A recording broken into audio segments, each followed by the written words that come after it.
Welcome to the Talent Academy. It's so great to have everybody today. Good morning. I just said good morning. I hope the sights out there, first I hope you heard and saw me. That would be important, but I think you are. But more importantly, I hope that you will be a part of things. When you're sitting at a satellite, it's very easy to be in a passive mode. We want you to be in an active learning mode. We want you to participate, just as the folks here at Floris who are gathered here are participating. And we will be very, very grateful for that. And I think it'll make your day a more memorable and meaningful day. My name is Tom Berlin. I'm the pastor of Floris United Methodist Church, where this event is originating. And we're so very happy to have you here. I'm also one of the co-chairs of the Talent Academy, and I'm very happy about that. And we are here to sort of be the host during the day. And I'm going to ask you to introduce yourself, Lindsay. I'm Lindsay Bainham. I'm the associate at Fairfax United Methodist Church, but I also serve on the Talent leadership team, and I'm very excited to be with you all and to hear from Maria this morning. But first, I want to welcome you all here at Floris, but also to our 9 other sites today. In Blacksburg, at Blacksburg UMC, on the Eastern Shore, Franktown UMC, in Lynchburg, Timberlake UMC, Danville, Fairview, in Richmond, Woodlake, Shenandoah Valley, Bridgewater UMC, Tidewater, Francis Asbury UMC, in Winchester, Macedonia, and York River, St. Luke's UMC, a total of 10 sites. And that is so wonderful that we can all connect in today to learn about evangelism and to hear a word from Maria today through the Talent Academy. When you registered this morning, you received a packet, and I just want to kind of go through what you will find in that packet. You can go ahead and open your packet up to take a look at it as Lindsay walks through it. Yeah. It's got a bunch of stuff. We'll have the agenda for today and for our time together. Songs for worship will be joining in worship in a few moments here. There will be an evaluation form following the event today, and more information about the Talent Academy if you want to learn more about who we are and what we do and how we serve the Virginia Annual Conference. We want to talk to you for a minute about the Talent Academy Covenant, because if you look at that document, you'll notice it's changed. In the past iteration of the Talent Academy Covenant, we placed in there actually, it wasn't me at that time, but we placed in there some very aggressive goals for the 5 areas.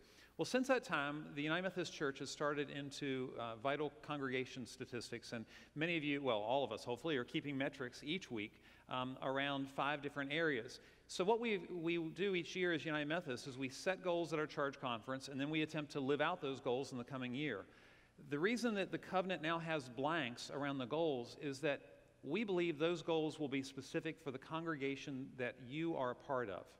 This will allow you to take your congregational goals, place those right into the Talent Academy Covenant, and rather than having one thing one place and one thing another, or goals that are frankly so aggressive that you can't meet them, you get to choose what those goals are. The important thing is that we are all stretching and reaching for vitality in the ways that we feel are possible and challenging. I want to add that, and are challenging in our locations where we're in ministry.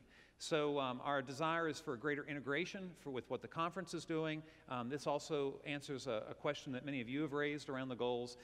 So you'll see that. We hope that you'll formally take that covenant to your church and with your church council, begin to work on becoming a Talent Academy partner church and come to every single event. Send your pastors and your lay people to every event in the coming 3, 4, 5 years.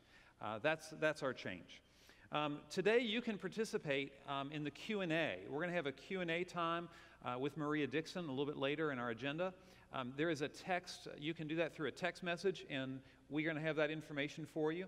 You'll see the phone number, and we'll put this up later, so write it down now, but you're going to have this up later.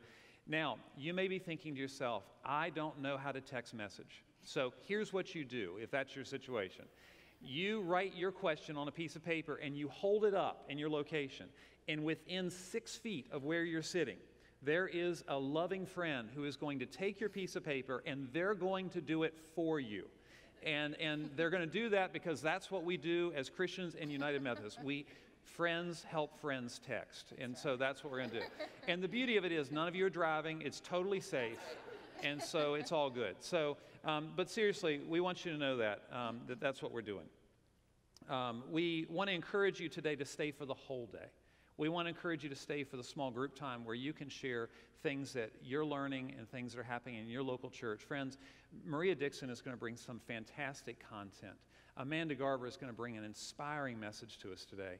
But your story is sometimes the thing that people go home and they say, oh, if that's working in our community, that's something our church can do too. And that's the power of the small group time. So we invite you to stay for the whole thing and not consider that optional.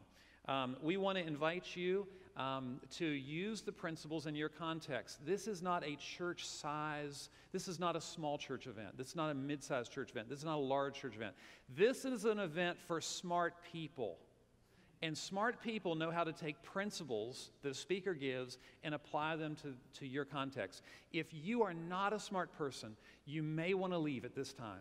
You may want to just head out. But I honestly, we really do believe this. We believe that the churches engaged in the Five Talent Academy are those smart people that know how to take principles and apply them to their context and their size. We're going to break away in just a couple of seconds. And when we break away, your host is going to just tell you some things about their facility. They're going to welcome you. They're going to talk to you about recycling. You know, we have found on our feedback surveys that recycling is really important to United Methodist.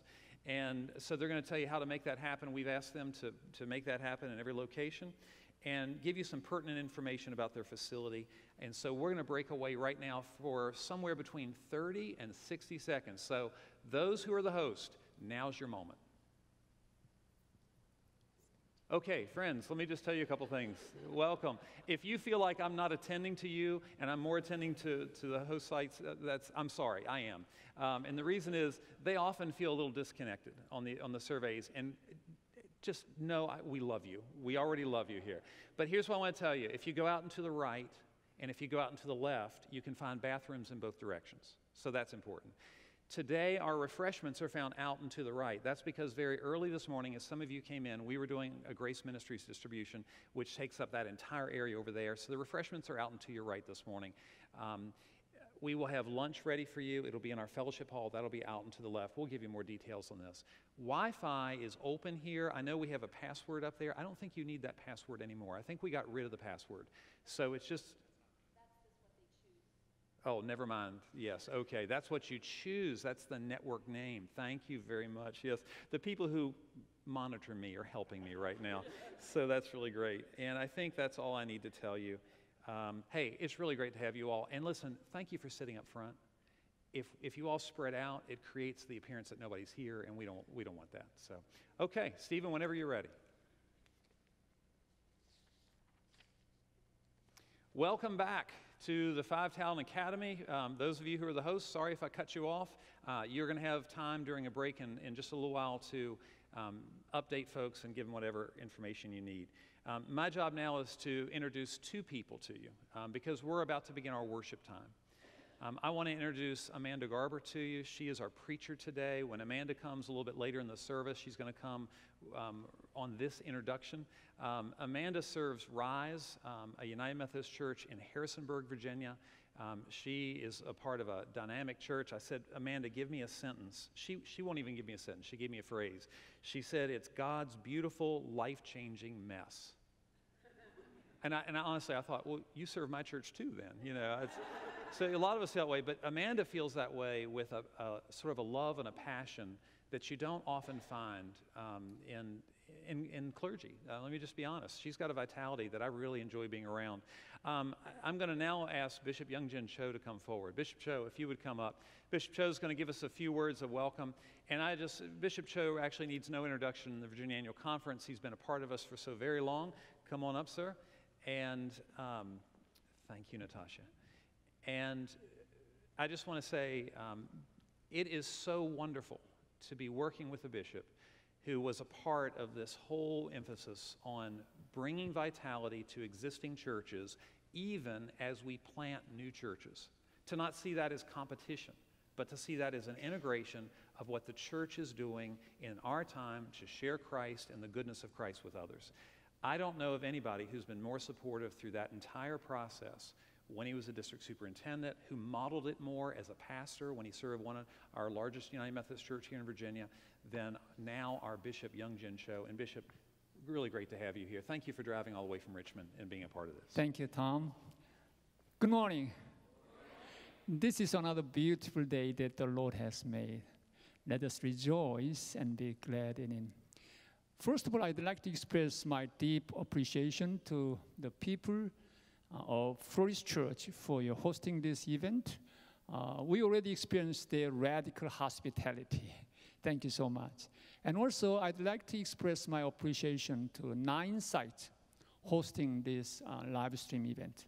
Thank you so much. As you know, the evangelism is no longer an option. Jesus did not say, you'd better go and make disciples of Jesus Christ. He did not say, I highly recommend you to go and make disciples of Jesus Christ. Jesus said, go. There's no other option but obedience. So I think this event is very important. Good old days have gone. In 1950s, if you opened the church, put a sign, people came. But the world is changing rapidly. I hope this event will be a blessing and have a chance to reclaim the importance of evangelism. Let's bow our head. Gracious and loving God, we thank you for this beautiful day. We thank that we are alive today. Thank you for this gathering together this morning. Lord, we want to be your faithful disciple.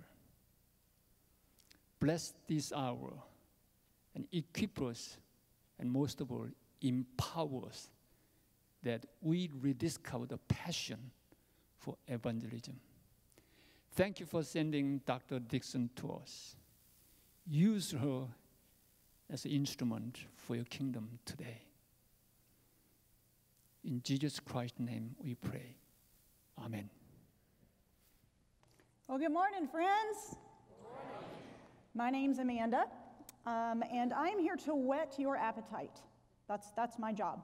I have a little secret to tell you, and that is I am slightly infatuated with TED Talks. And I have always wanted to give a TED Talk. So you may hear me giving a message, a sermon, whatever you want to call it. I'm giving a TED Talk. So entertain me, because I'm pretty excited about this.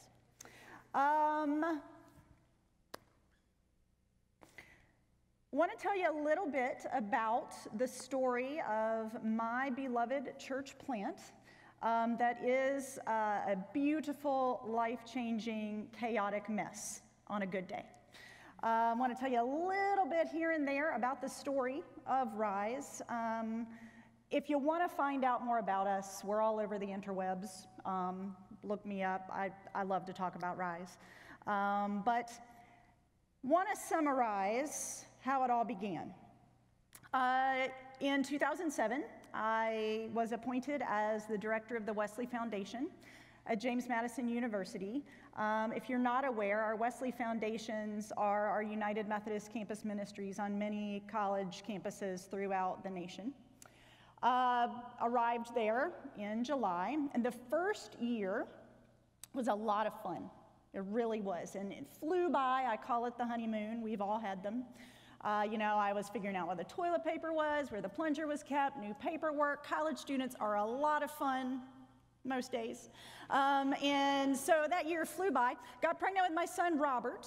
He was born September 7th, 2008. A terrible time to have a baby in campus ministry. Could not have timed that any worse. But Grace was at work. And so when I returned full-time in January of 2009, it's like I had new eyes again, but they weren't honeymoon eyes. And I often call that season the season of holy agitation or holy crankiness. Because sometimes we need to embrace the cranky, and God can do amazing things through our crankiness. What I started observing with the new eyes, but not the honeymoon eyes, was a ministry that had in many ways assumed a spiritual fetal position, had become a dinner club. I used to go home many, many nights and say to my endlessly patient husband, God did not call me to be Mrs. Garrett from the Facts of Life. And he would say, okay. So, set off on a journey. I did not know what I was doing. I did not know where I was going. I just knew that something had hold of me, and it would not let go, even when I wanted it to. Thanks be to the power of the Holy Spirit. So I intersected at that point in time with some young adult leaders. At that time, they were all James Madison students. They're now having babies and crazy stuff like that. But at the time, we started having conversations over endless cups of coffee, fed my caffeine addiction, may not have been a good thing. And out of those endless conversations emerged a dream. What at the time seemed like a ridiculous dream. A dream that has now in many ways come to fruition. And out of a lot of wrestling, sometimes pain, disagreement, laughter, tears, hope, Rise was birthed.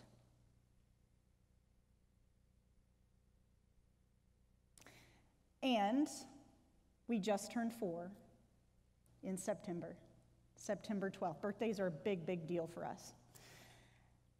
Most of what I know about this topic called evangelism, I have learned thanks to this gift from God called Rise. Friends, I am in no way, shape, form, or fashion an expert. I am still learning, and I could probably learn a lot from you. I want to be very, very clear about that. I had a lot to learn. And in that season leading up to launch and after launch and even now, I realized that I was way in over my head. I realized that what I had in my evangelistic bag of tricks simply was not working anymore. I felt ill-equipped and somewhat ignorant. And it turns out that's where God does some of God's best work. And so, when in doubt, do what most sensible people do. That's what I did anyway. I turned to Wikipedia. No, I'm just kidding. I went to the scriptures. But it's so interesting because when I went to the classic evangelistic scriptures, and because I had moved to a different space, because of what God was doing within me, I was reading them so differently. And as I wrestled with some of these scriptures, I could tell you what I didn't find. I did not find a lot of verbiage about programs or strategies. Or, I love this phrase, and I have used it, butts in seats. I looked for it. I'm no Greek expert. I even looked in the Greek. It's not in there. What I did find, particularly in the example of Jesus, was relationship. Deep, life-changing, transformational relationship. Connection. Redemption. And so I thought, maybe there's something to this. I also met my sensei. I've always wanted to give a TED Talk. I've always wanted a sensei. And so I met Philip. Now, here's the thing about my sensei, Philip. He is remarkably underwhelming. He is that quiet, unassuming type, my polar opposite, actually. And he has this beautiful way of constantly bringing people to Jesus. Now, I'm pretty sure Cokesbury doesn't carry any of his books. I'm pretty sure he might not have made the cut with vital signs. I don't know. And I'm pretty sure he may not have won the Denman Award for evangelism. But I am confident there is much to learn from Philip.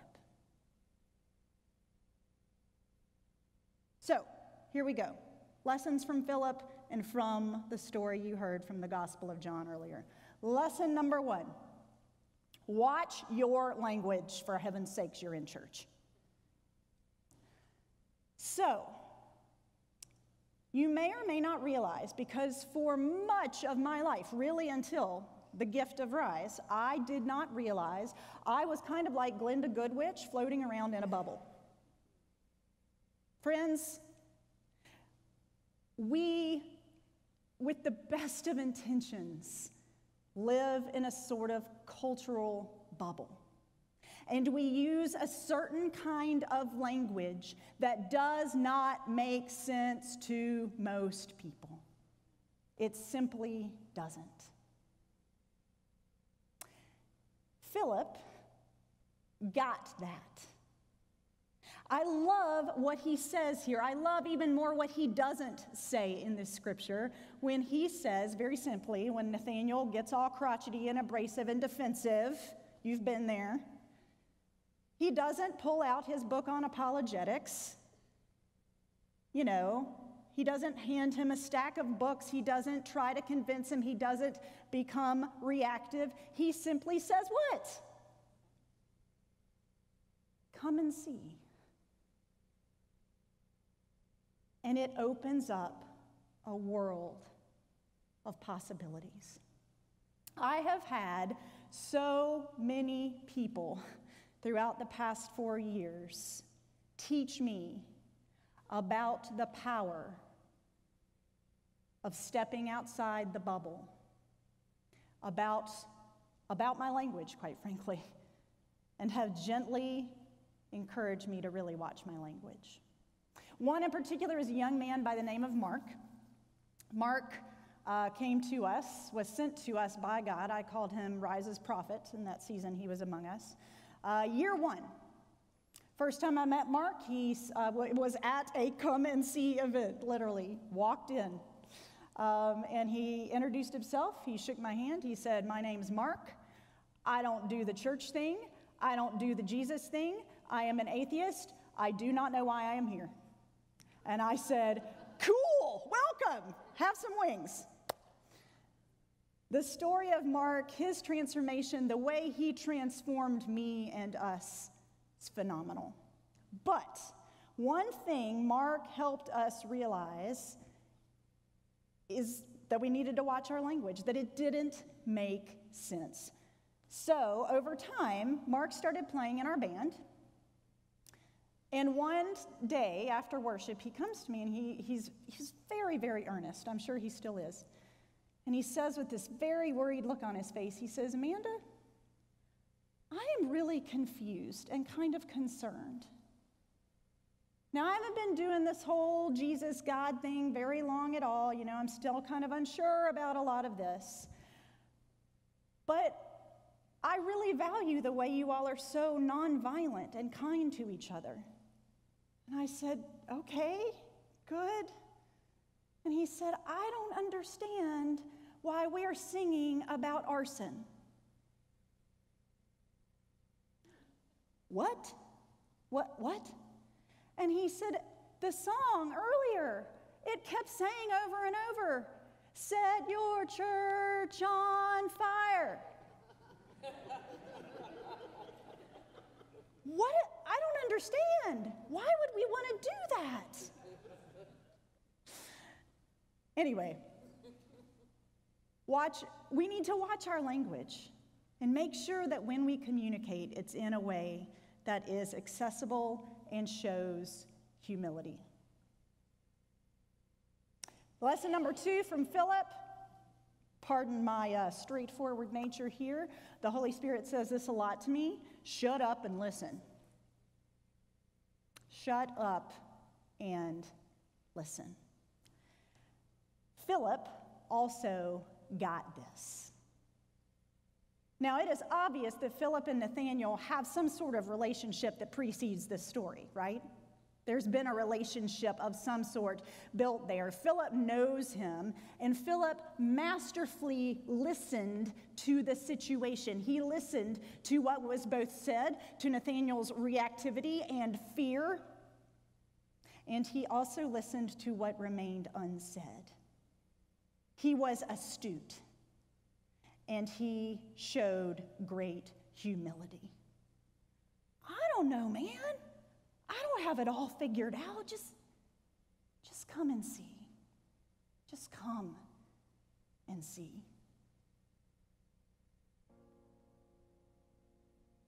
This is a video we made. I'll explain it in a minute.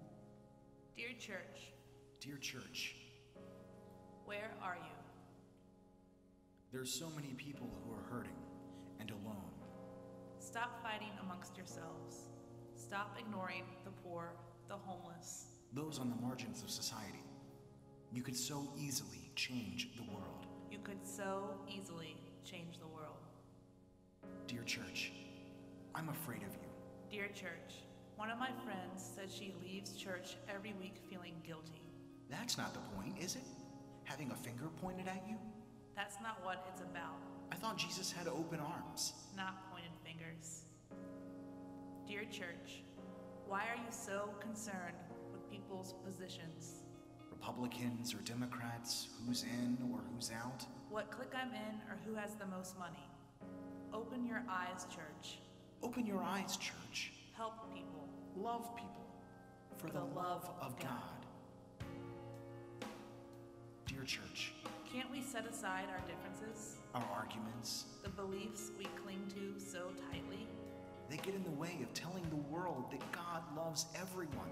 Everyone. And God loves me too. I want to believe that. But church. You make it so difficult. Dear church. Dear church, I feel like I'm drowning in shame and guilt and fear. There's violence and anger. Where are you, church? Where are you, church? I want to believe that there's hope.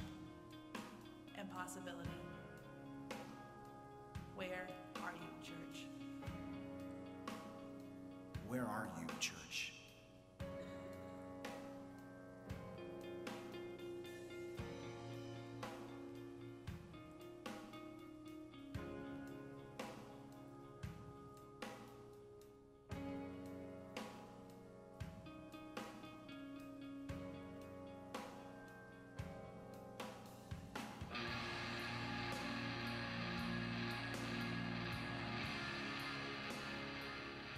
So this video was the result of our realization that we needed to listen better and learn how to listen well.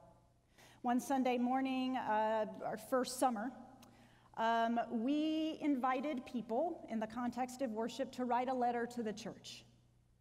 And we said, please be honest. Please say whatever you want to say. And the letters were some of the most powerful things I've ever read in my life. I still have them. I pull them out and read them sometimes when I lose my way. People were brutally honest. They stung. And it was one of the wisest things we've ever done. That video literally was quote after quote after quote from those letters. Another wise idea is what we call the chalk wall. Another effort to listen to our community, to listen to the pain, the hopes, the dreams, the brokenness, all of it in our community. So this is, it's pretty simple, painted with chalk paint, big pieces of board, nailed to a local cafe bar kind of place called the Artful Dodger. We change the prompt about 4 times a year. Right now it says, I'm thankful for, ... We leave chalk there, we invite people to come and share. On any given day, you can drive by there and see typically about 7 or 8 languages written on the chalk wall, because Harrisonburg is remarkably diverse. You will see ridiculous things, funny things, honesty, hope. It's been a phenomenal way for us to listen and say to our community, we want to listen, because in listening to you, we are transformed. Lesson number 3, and really, I could have stood up here and said this and been done. Evangelism, my friends, it's all about relationships and building trust. As I said, Nathaniel had a sense of openness, even though he was super defensive, to Philip, because it is just so obvious there was some sort of relationship there. When Bill Clinton ran for office in 1992, legend has it, I wasn't there, but evidently he had a sign in his office that said, "It's about the economy, stupid." I believe that followers of Jesus need a sign in our homes and our places of work and whatever that says, "It's about relationships, beloved." It's about relationships. One of the best explanations, metaphors, analogies, whatever, for this comes from really my partner in Planting Rise, an amazing young man named Brent Levy. And also, we borrowed some from our favorite theologian, Carrie Underwood. And so he said this when he preached about evangelism one time. He said, very often when we think about evangelism, we think about this. It's like me and Jesus in a 2-seater, very impressive sports car, right? Go big or go home. And you're driving down the road. Jesus, of course, is taking the wheel. You have on your sunglasses. You're playing wow worship really loud. Jesus' hair is blowing in the wind. And you see, and you're going down the interstate about 80 miles an hour because, we've got a lot of work to do. There's a sense of urgency. And so you see over on the side of the road someone there, okay? And so you decide to pull over. You hop out, hand that individual perhaps some information, some tracts. On a good day, invite him or her to Sunday morning. Hop back in the sports car with Jesus, wish them all the best, and take off. And too often, that is our model for evangelism. We make the contact, but friends, what is the issue? What does that lack? Absolutely. It lacks relationships, the transformational power of relationships and community. So, what if evangelism looked more like this? What if evangelism looked like a party bus, where Jesus is still driving, and we are on this journey together? And the bus pulls over and invites whoever, whenever, to join us on the bus. And here's the thing about the party bus, though, friends. Sometimes you might get thrown up on. And it might smell bad. And you're going to have conflict. Because my personal theory, this is just me, is that the reason our evangelism is so empty of meaningful relationship is that we are scared to death of vulnerable, honest, authentic relationships, because those will require so much of us. And so this is a beautiful idea until you actually try it. Who's with me? It gets real smelly on there. My personal experience has been, though, this is where transformation happens. And most importantly, this is where my transformation has happened and continues to happen on the party bus. Lesson number 4 from Philip: calm down, take a breath. Jesus has the wheel. Philip had this phenomenal centeredness. I want some of that. And he didn't react out of a place of fear. You know why? Because he let Jesus be Jesus. He didn't try to be Jesus. And he had this confidence that if he extended the invitation, and even if Nathanael had said, forget you, he was going to be okay, and God was still going to be God. There was a trust in Jesus. Friends, I believe that evangelistic efforts that are rooted in fear, evangelistic efforts that are rooted in our grasping for systemic survival, are inevitably going to fall flat. However, a deep desire, a passionate desire to carry the good news to the ends of creation, because God is crazy in love with every molecule of this creation, and God knows everyone and everything in creation needs to hear that. Now that's contagious. That's redemptive. That's exciting. That's our calling. And lesson number 5 from the story, remember the seductive power of the fig tree, which, by the way, often bears a striking resemblance to a church building. You may or may not know, the fig tree in Jesus' day was an image of a symbol of comfort, if you will. It was symbolized place in the world, security. And so how interesting that Jesus says to Nathanael, yeah, I saw you under the fig tree. I saw you in your comfortable space. I saw you in the shadows. Jesus has a funny way of seeing us.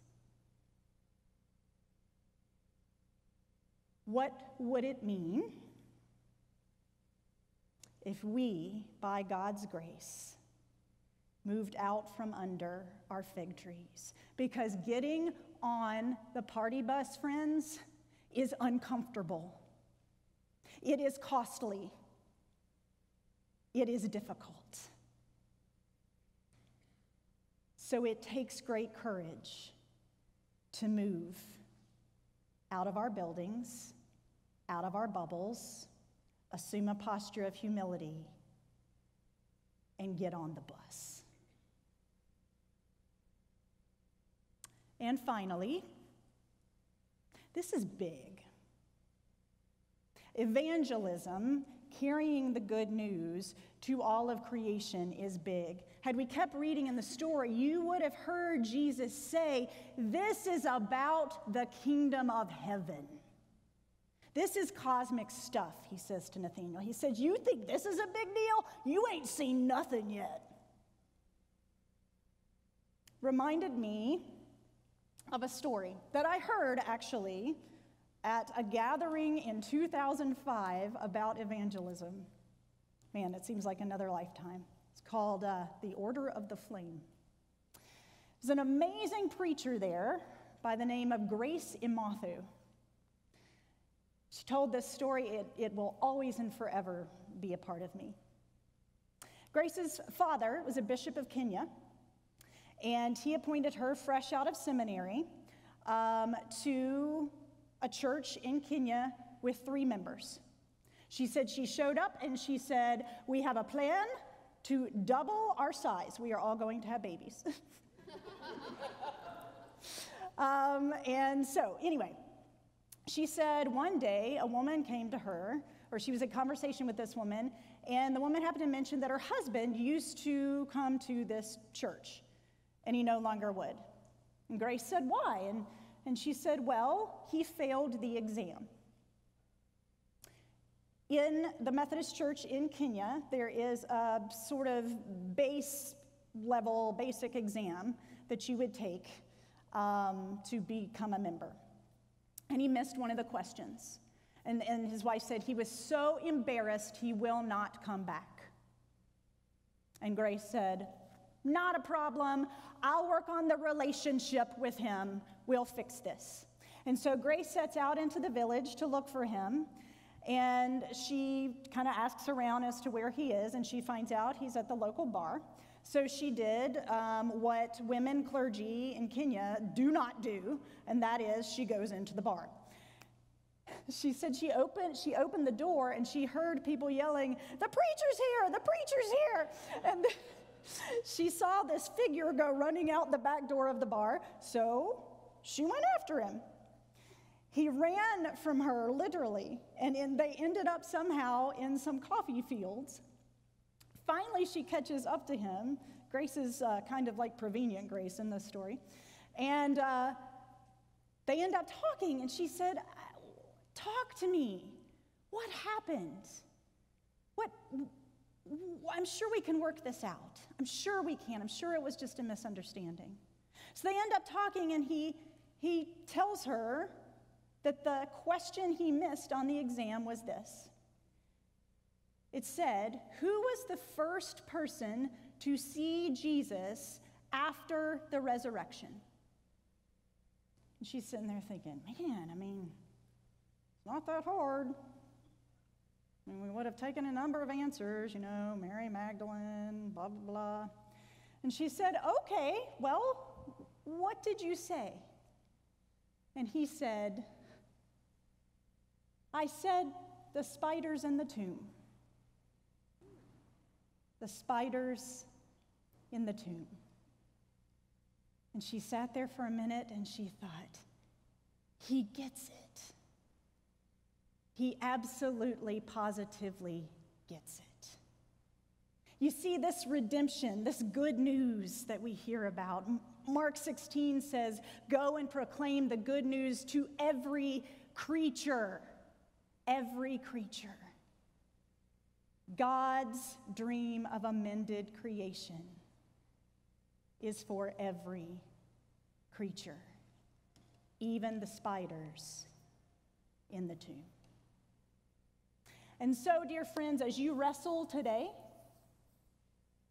as you move out from under your fig tree, perhaps to uncomfortable spaces, may you hear the Holy Spirit whispering to you, go and proclaim the good news to all of creation, even the spiders in the tomb. Amen. Amanda, thank you for that TED Talk, for your witness and your testimony, and reminding us in the ways that God challenges us and moves us to a place of holy agitation, and encouraging us to live in that space, to shut up and listen, to get on the bus that pushes us to be more relational. And so we thank you for your word and for your story this morning. At this time, I welcome Mark Ogren, the Director of Congregational Excellence, to the conference. We have prepared brief spotlights throughout the day, talking about the ways in which the Spirit is moving through our conference, and Mark is going to introduce our first spotlight. Thank you, Lindsay, and thank you, Amanda. In 2008, the Virginia Annual Conference adopted a strategy to make disciples for Jesus Christ. The strategy is called All Things New and has two priorities. The first priority has to do with renewal for existing churches, and thus the Talent Academy was born, and we're now in our 5th year, following a cycle of working through the topics you see here on the banner. The other priority, besides renewing existing churches, was to start new faith communities. We've just heard from one of our new church planters, Amanda Garber, and as I listened to her, it occurred to me, I'm guessing it occurred to you, everything she said are things and principles and ways God has guided her in a new faith community, but it also occurred to me that every one of the things she said to us apply to all of our churches. Do I hear an amen? We now have the opportunity to hear from one of our new church pastors, Todd Slechte. He comes now to talk to us about his new faith community, the Vine.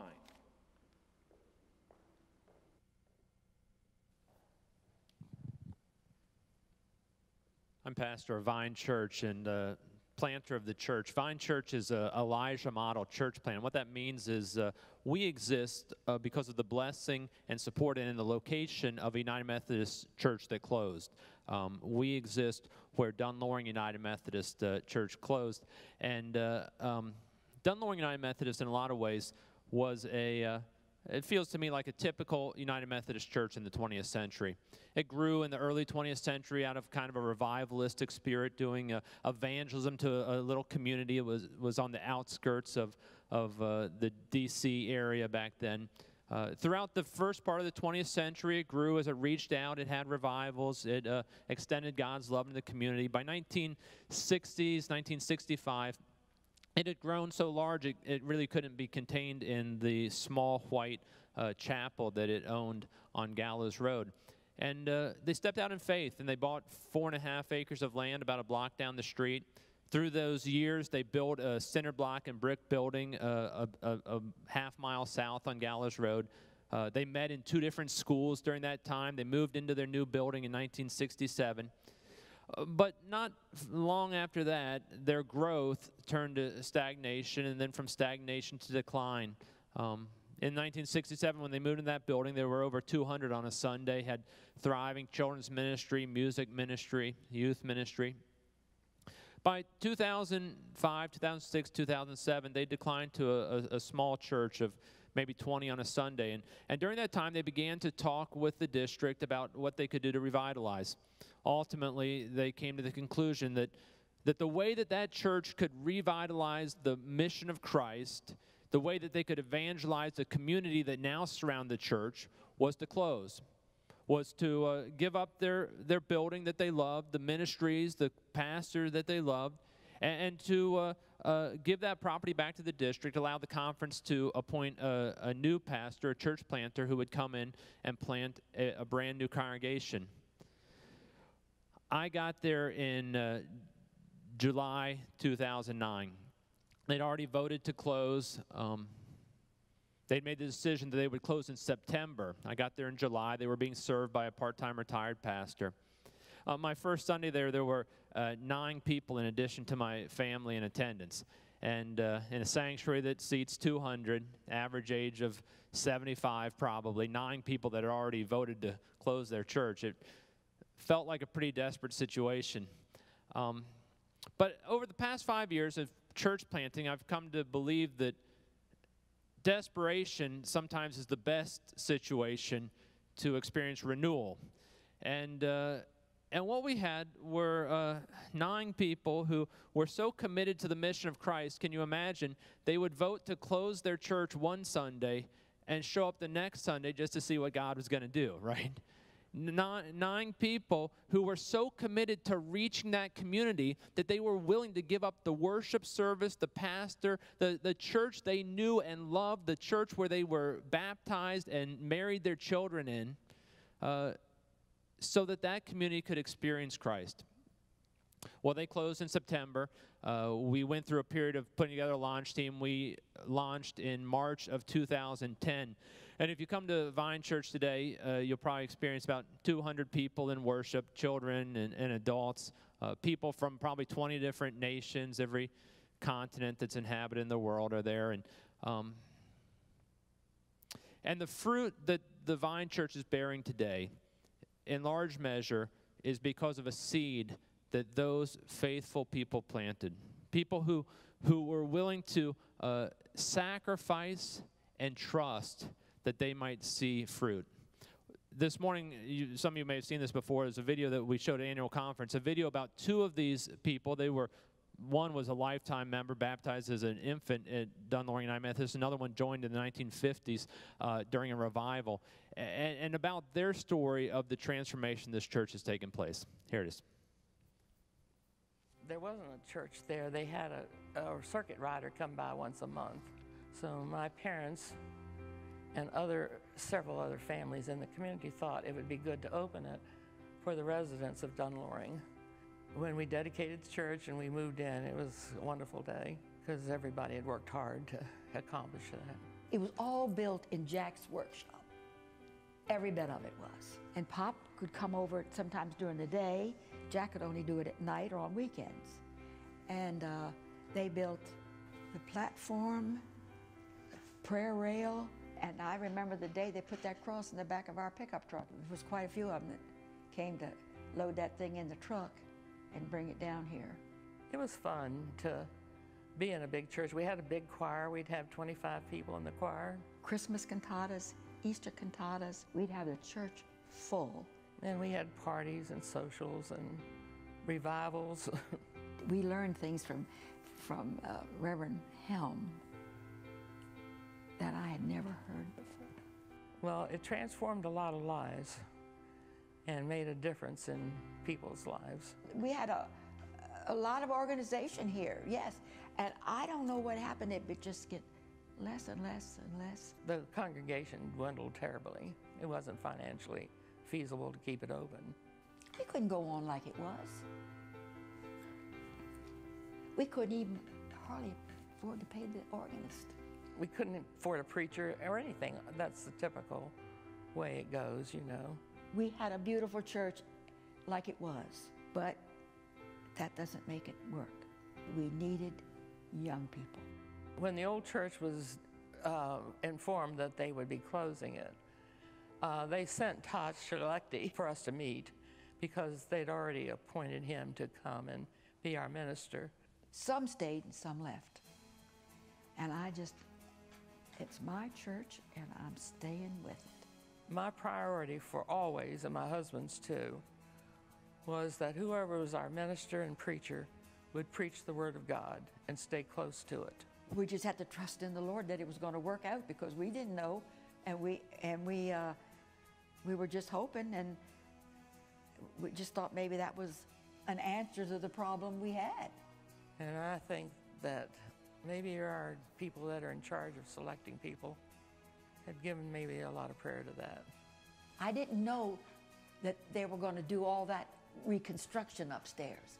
But what you're more interested in is people and not things. It's fun to see people having babies about every week and, and sometimes another one next year. But that's the birth of a church and the sustaining of membership. You don't know how thrilling it is to see all those new babies when we didn't see anybody but old people before. And I was one of them. It's not about me. It's about wooing these people into God's kingdom, bringing them in and having them know who Jesus is and what he is in their life. Well, one of the most important lessons I've learned from church planting is that I've come to the conclusion that evangelism primarily is about faith and sacrifice. That evangelism in this postmodern age that we live in basically comes down to two questions. What do we believe, and what are we willing to do about what we believe? Do we believe that people outside the church genuinely need Jesus, that the gospel, that the grace of Christ, that the love of Christ can make a transformative difference in their lives, that the world out there needs the message of Jesus Christ, that they need a church like ours? Do we believe that this world needs Christ? And if so, what can we do? What are we willing? What will we sacrifice to do? The Vine Church gained the legacy of a brick and cinder block building on Gallows Road from Floris United Methodist closing, but the greatest legacy we gained was a commitment, a faith in Christ, and a willingness to sacrifice for that faith in Christ. You know, Jesus said, unless a grain of wheat falls to the ground and dies, it remains a single grain, but if it dies, it bears much fruit. You know, a farmer has to believe that there's going to be a harvest in order to plant. If you waited the whole winter and you had 10 bushels of wheat left, you know, you wouldn't go and just waste those in the ground if you didn't believe that in a few months there'd be a harvest. We have to believe to sacrifice for what we have. And so, like Amanda shared, it's about trust. It's about a trust that would compel us to go out and build a relationship with this world, a relationship like Christ built with us when he entered into this world for us. Well, thanks for allowing me to share with you. I'm excited about getting on that bus with you guys and seeing what we'll do for Christ. Amen. Thank you, Todd, for sharing about the mission and ministry at the Vine. Welcome back to the Five Talent Academy. Welcome back to the Five Talent Academy, if you didn't hear me say that. We're here again, and we're so glad that you're here with us. If you came in late today, welcome. My name is Tom Berlin, and I'm about to introduce Maria Dixon, who is our speaker today at this academy. If you're like our site, people are still walking in from that break. So if you see people walking in, just know that's what's happening, and we're just so pleased to be here. I want to introduce Maria Dixon. Maria is a professor of communications at Southern Methodist University, one of our own Methodist-affiliated universities around the country.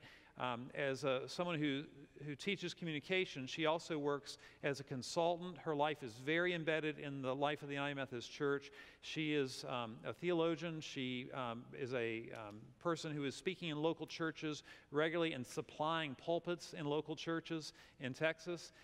She is originally from Alabama, and don't even get her started on Roll Tide, or we won't ever get to our topic today. But that's a big part of her life, too, is where she's from and who she is. We had dinner together, a couple of us last night, and I can just tell you I am very excited about all she's going to bring today to you, because part of what Maria brings is a presence of vitality and a great energy. And so for that, we're very grateful. Maria, thank you for being at the Five Talent Academy, and I'm going to leave it to you now. All right, well, I am so grateful to be here. I do want to give this shout out, tell you a story before we even get started.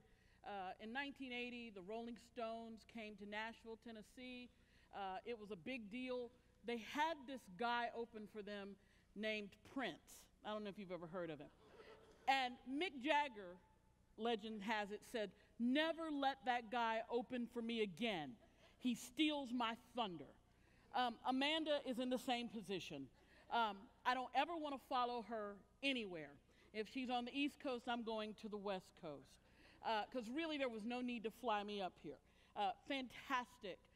Just such a blessing to be in worship with you today, and to have a fellow college minister who knows what it's like. And I always say college ministers are on the front line of the gospel. Sometimes we are in insurgent territory. And I like to call myself sometimes an insurgent for Jesus, in the fact that sometimes we have to go into places where people don't necessarily think they want us, but they find out that we can be of help. And so we're going to get my slides up right now, and so I want to tell you what an honor it is to be here. I'm grateful for the invitation. And let me say something about this invitation. This is a high holy season for those of us in the Southeastern Conference. This is the opening, really, of Southeastern Conference play in earnest. For me, my bishop said, "I cannot believe you are leaving on a weekend where Alabama's playing another top 10 team." And I said, because I really believe in what's happening in the Virginia Annual Conference. And I believe in this Five Talent Academy. And I think it is a model for the rest of the United Methodist Church. So I'm grateful to be here. And I am grateful for the hospitality of Tom Berlin, all the staff here, of course, Cynthia, who has had to be on the phone with me, Kim, everybody who made it possible for me to be here. Thank you, thank you, thank you. And Kathleen, hit it. So you may say, she's coming here to talk to us about evangelism. That must mean she's passionate about evangelism. Not necessarily. I didn't even take the class in seminary. It was offered by the great Thomas Tangeraj down in Candler, and trust me, every semester I just skipped on by that class. So I know now, well, you'd be surprised at the number of classes I didn't go to in seminary. Maybe you won't be by the end of this. But here's what happened. While I was in seminary, I became a residence hall director. I lived with college students for 4 years. I lived in the dorm. I was responsible for the kids who would pull the fire alarm at 3 o'clock in the morning, the ones who would over-imbibe, not in the Holy Spirit, but the distilled spirits of Jack and Jim and all kinds of other individuals I'd rather not name. I'm sure none of you know their names. But anyway, they would come in and they would throw up in all kinds of places. And it was my job to work with them. And as I worked with them, I became more and more convinced that they were being ignored by the church. That we had all these great church ministries for them, but nobody really knew them. And in living with them, in loving with them, and watching the cycles of the calendar, there's a calendar to a college campus. There's the excitement of being there, and I want to get to know everybody. And then there's the, oh my God, what do you mean we're really in school and we were supposed to read the book? There's the, oh my God, I got to go home and tell my parents that I'm flunking this class. Oh my God, I'm going home during Christmas. I don't even like my friends from high school. Now I've got to go hang out with them. But living with them during that time was so powerful for me. And it stirred something in my spirit. Because what I found was that much of my time was being spent in conversation. Conversations of identity, conversations of fear, conversations of who am I going to be when I grow up? Or are my parents going to still love me if? I thought he really loved me.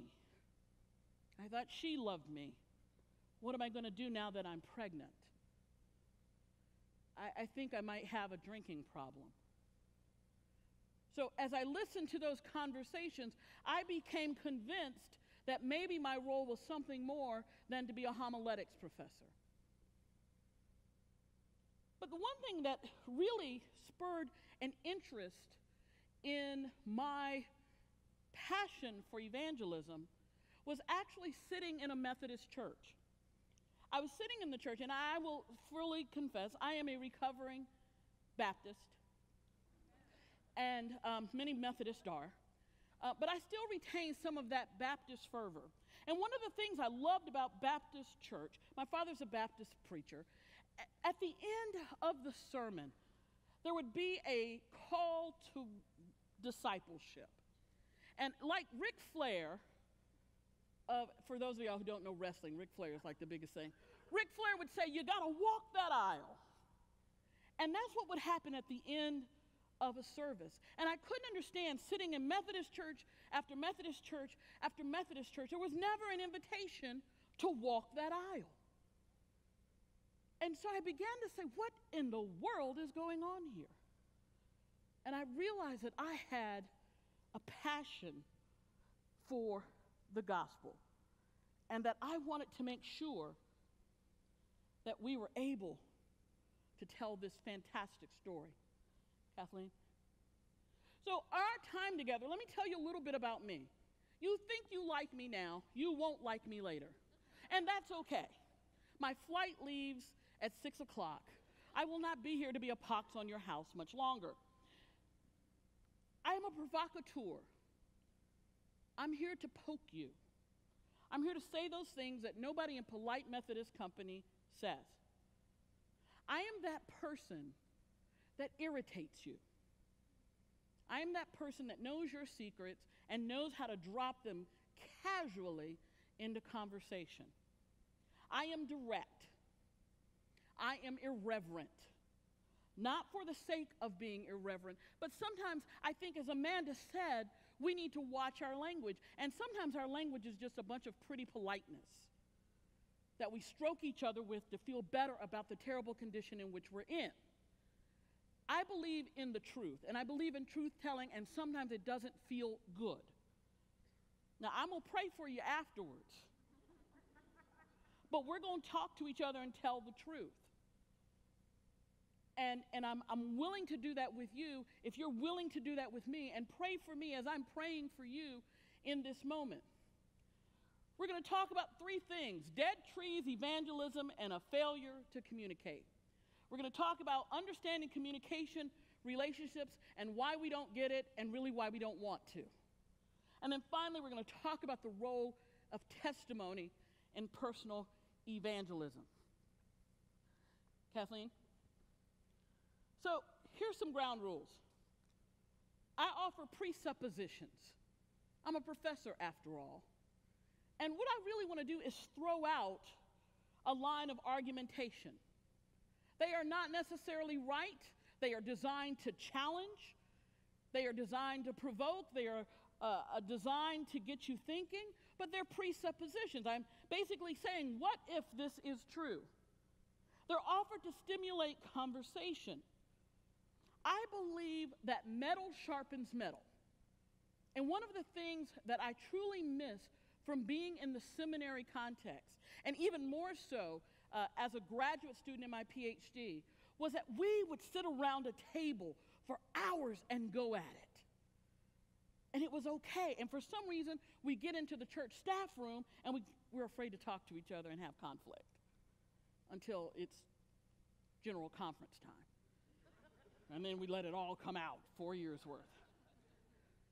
And so what I believe in is that you're going to push me and I'm going to push you, and I want to be pushed, and not off the stage, but I want to be pushed, and I want to push you. And that's what's going to happen today. And so Kathleen's going to do her thing back there and give me a new slide, because we're going to talk about a failure to communicate, a case for re-embracing evangelism. I put that re there. First of all, it's the coolest thing now in professor talk to put re in parentheses. It makes you look cool and stylish, and it's guaranteed to get you full professor, which I'm trying to get. But it's also the idea that we've done evangelism before, that it's not something new. We just have to re-embrace it. But that close sign is, to me, a metaphor for who we are right now. We keep saying to the world, sorry, we're closed. Sorry, we're closed. Come back another time when we have our act together. Sorry, we're closed. Here's my first presupposition. Organizations are living entities. Now, this is not the Mitt Romney line of corporations are people, my friends. I could make that argument. I shall not. I'm not talking about that. I'm talking about the fundamental belief I have that organizations only exist when people come together and interact for a specific purpose to create a specific task or product or idea. That this building is not an organization. That those bricks and mortar are not organizations. It's the people, and when the people interact, we create the organization. So I believe that organizations are living entities. Kathleen?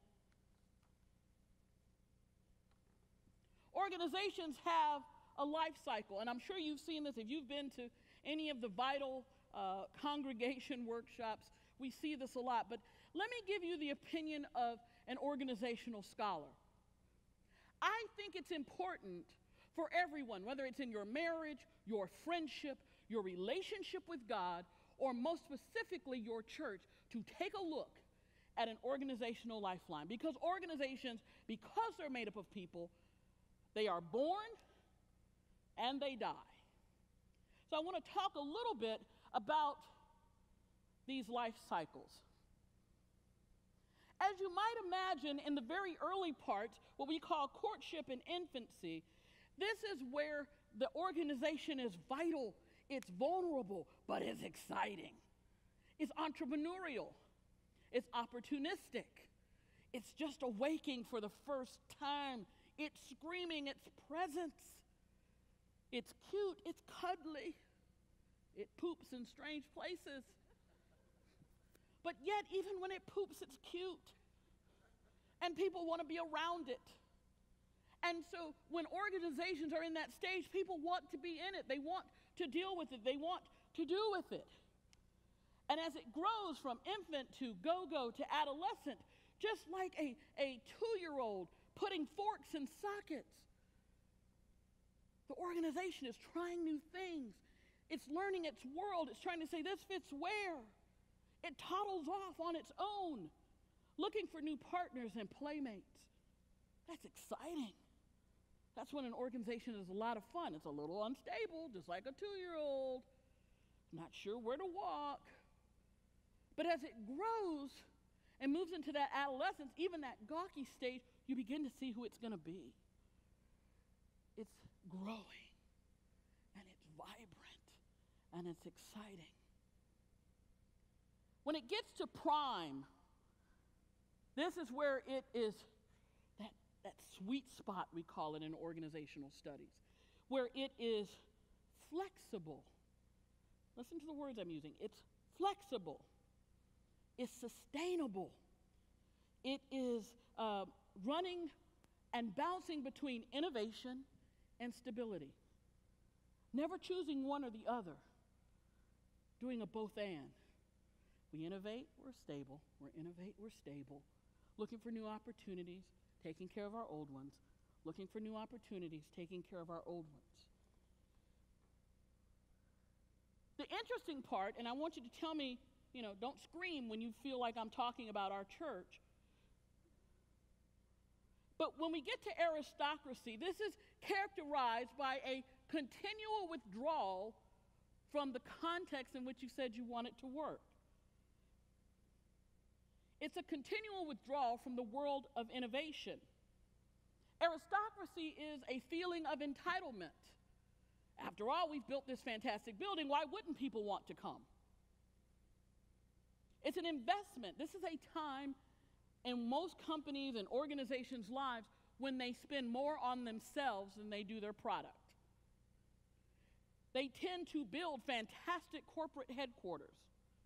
They build fantastic executive bathrooms. They have great golden parachutes for the people who work for them. The aristocracy syndrome is, we have arrived, there's not a problem. We must take care of ourselves. They worry about things like, oh my gosh, guaranteed appointment.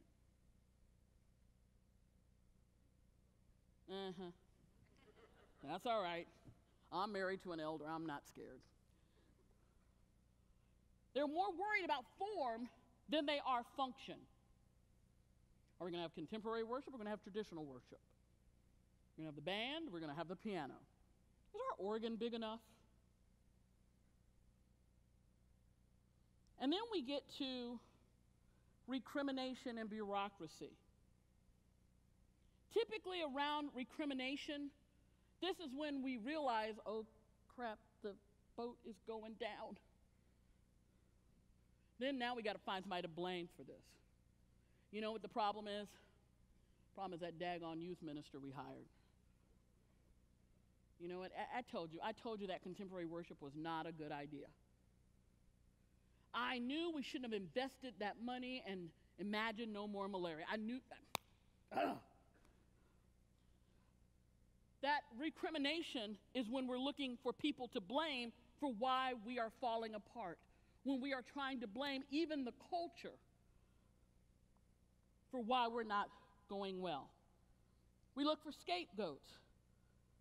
And the other thing we do is we try then to engage in really what scapegoats are about. Scapegoats are really designed, if you look at the Levitical history of them, and you look at the Near Eastern, people believed that God's blessings would come to them if they could find a goat to put all their sins on and send them away. And so what typically happened was people would look for who wasn't ever pure of heart. And then they would say, you need to get out. Watch this. There is an obsession during the period of recrimination to find out who the true believers are. We need to kick the non-true believers out. If only we could get back to the people who believe like we believe, then we will have revival. Doesn't sound familiar? It's all right. You don't have to say anything. I teach an 8 o'clock class of freshmen.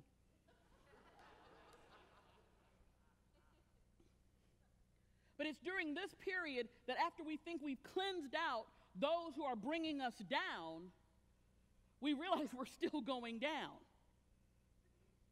So then we got to have another witch hunt and another witch hunt to the point where then we end up in death. Kathleen? But I think truly that any given time we can destabilize the process of aging. That it is possible to move from recrimination back to prime. It takes some work, Kathleen. There are some key ways as organizational specialists we believe that we can prevent or destabilize organizational demise. First of all, radical reorganization. Relooking at your product or your output innovation. Investing, hear the word investing, hear the word investing, and human resources of the organization, especially recruitment, socialization, and retention of new members. Recruitment, socialization, and retention of new members. Kathleen? Presupposition number 2. The church is an organization. You're like, no stuff, Sherlock. But I actually spend a lot of my academic career trying to say this very statement to both seminaries and to business schools. Seminaries don't want to believe that the church is an organization because, after all, it's a holy replication of what God wanted on earth. Has nothing to do with organization. And business are like, I don't know, they're weird. They don't act right. Don't put them in our literature. But the truth of the matter is, we are an organization. Now, Kathleen, we're a unique organization.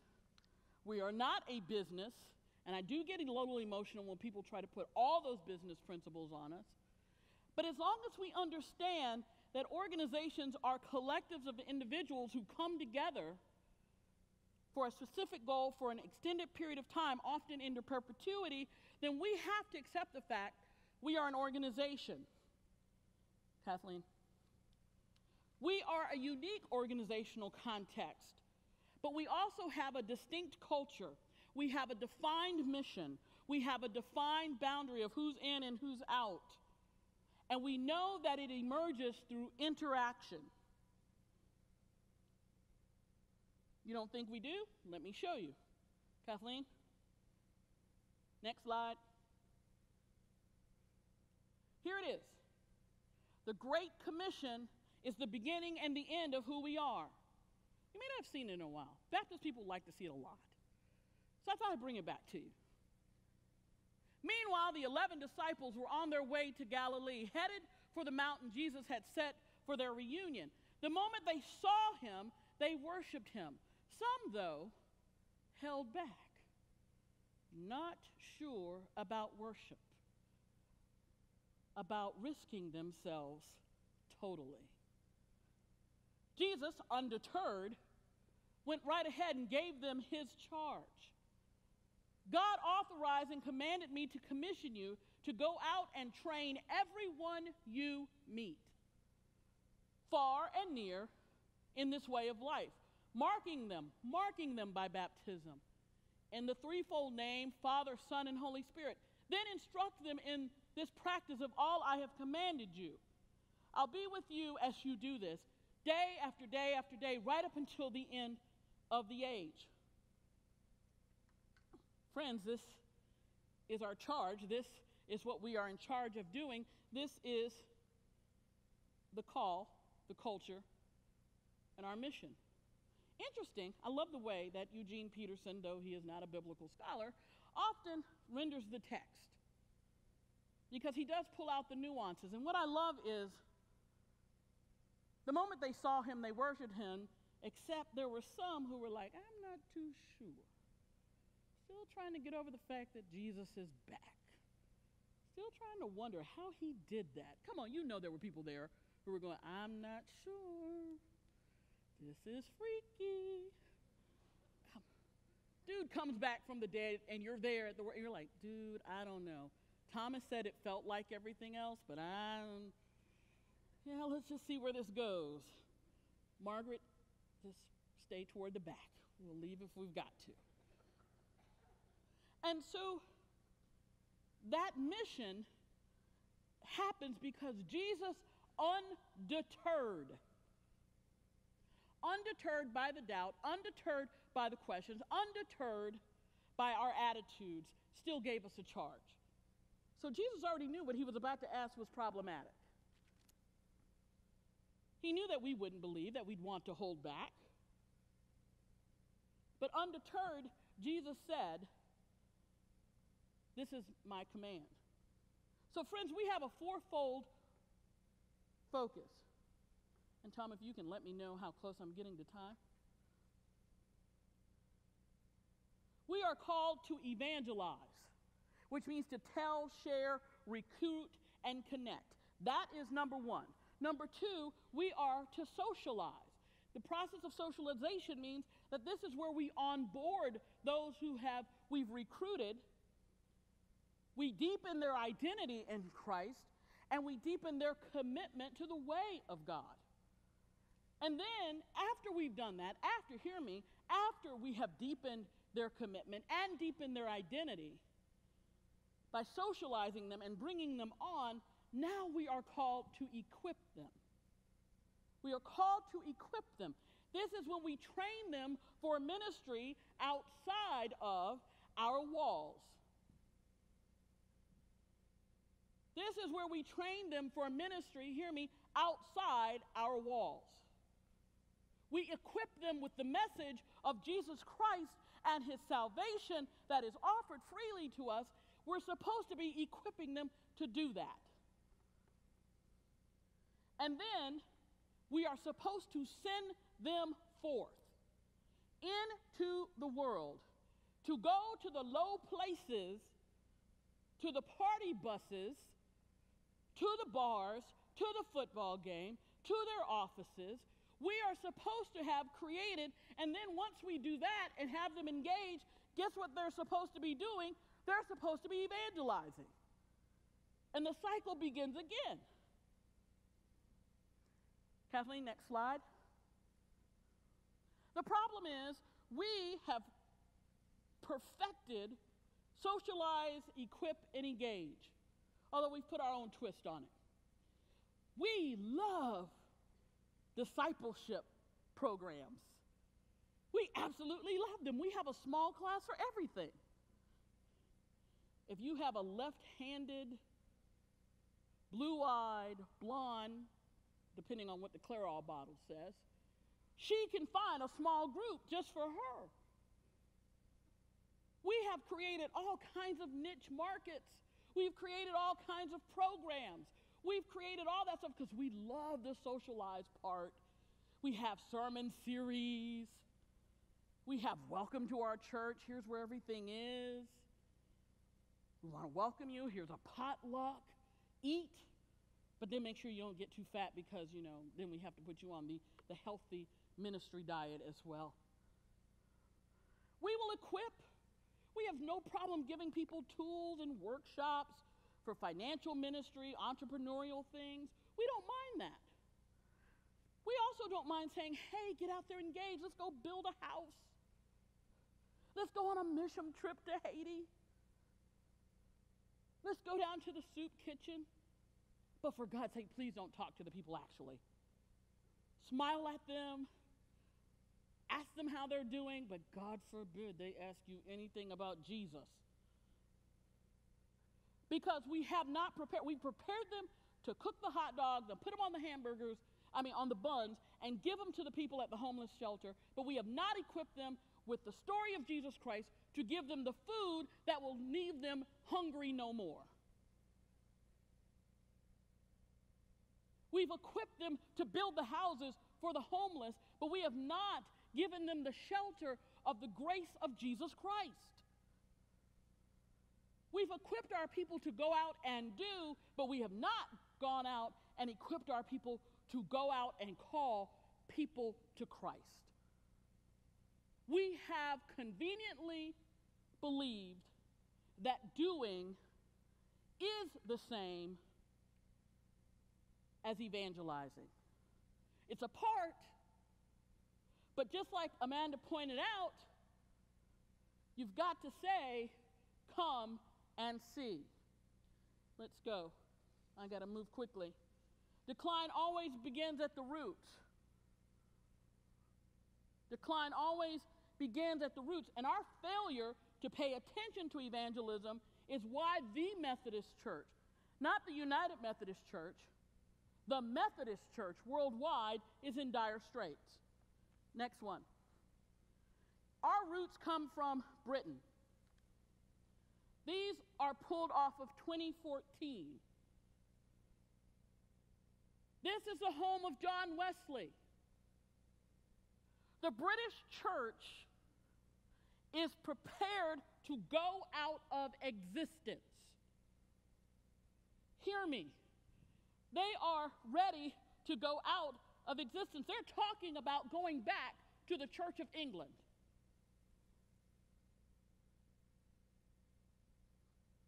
Next slide. Here's something I was sharing with Tom last night. The Methodist Church of Britain, if you talk to Roman Catholics, if you talk to Presbyterians, it is held up as the most influential movement in the United Kingdom.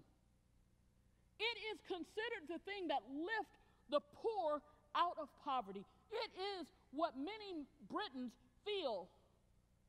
Focus the entire country on the needs of the poor and the marginalized. It was seen as transformative in the streets,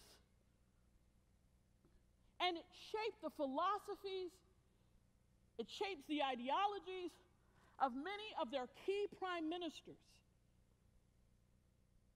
When we think of Wilberforce, and we think of the fantastic ministry that the Methodist Church had in getting rid of slavery, and then we turn around and look at Margaret Thatcher, and for all of her flaws, she was a dedicated Methodist. So it shaped people. It had a reach into all of the places, low and high. But what happened, Kathleen?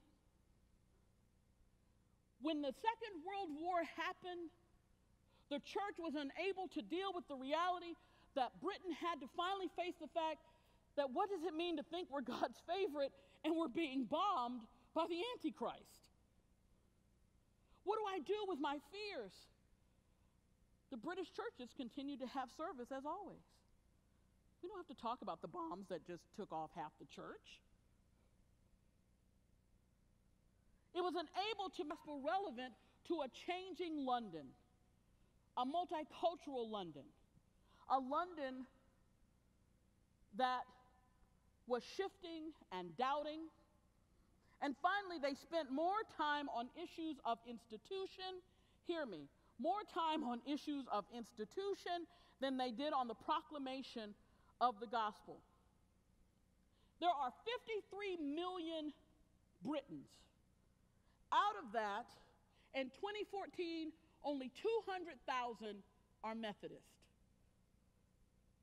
53 million, 200,000 are Methodist.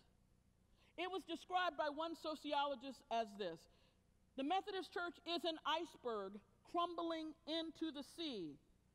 It is dying out. The Methodists will disappear soon. You want to know what one of their leading bishops said in response to this? He said, well, let us not dwell on our pain, but every day let us praise God for the days we have left.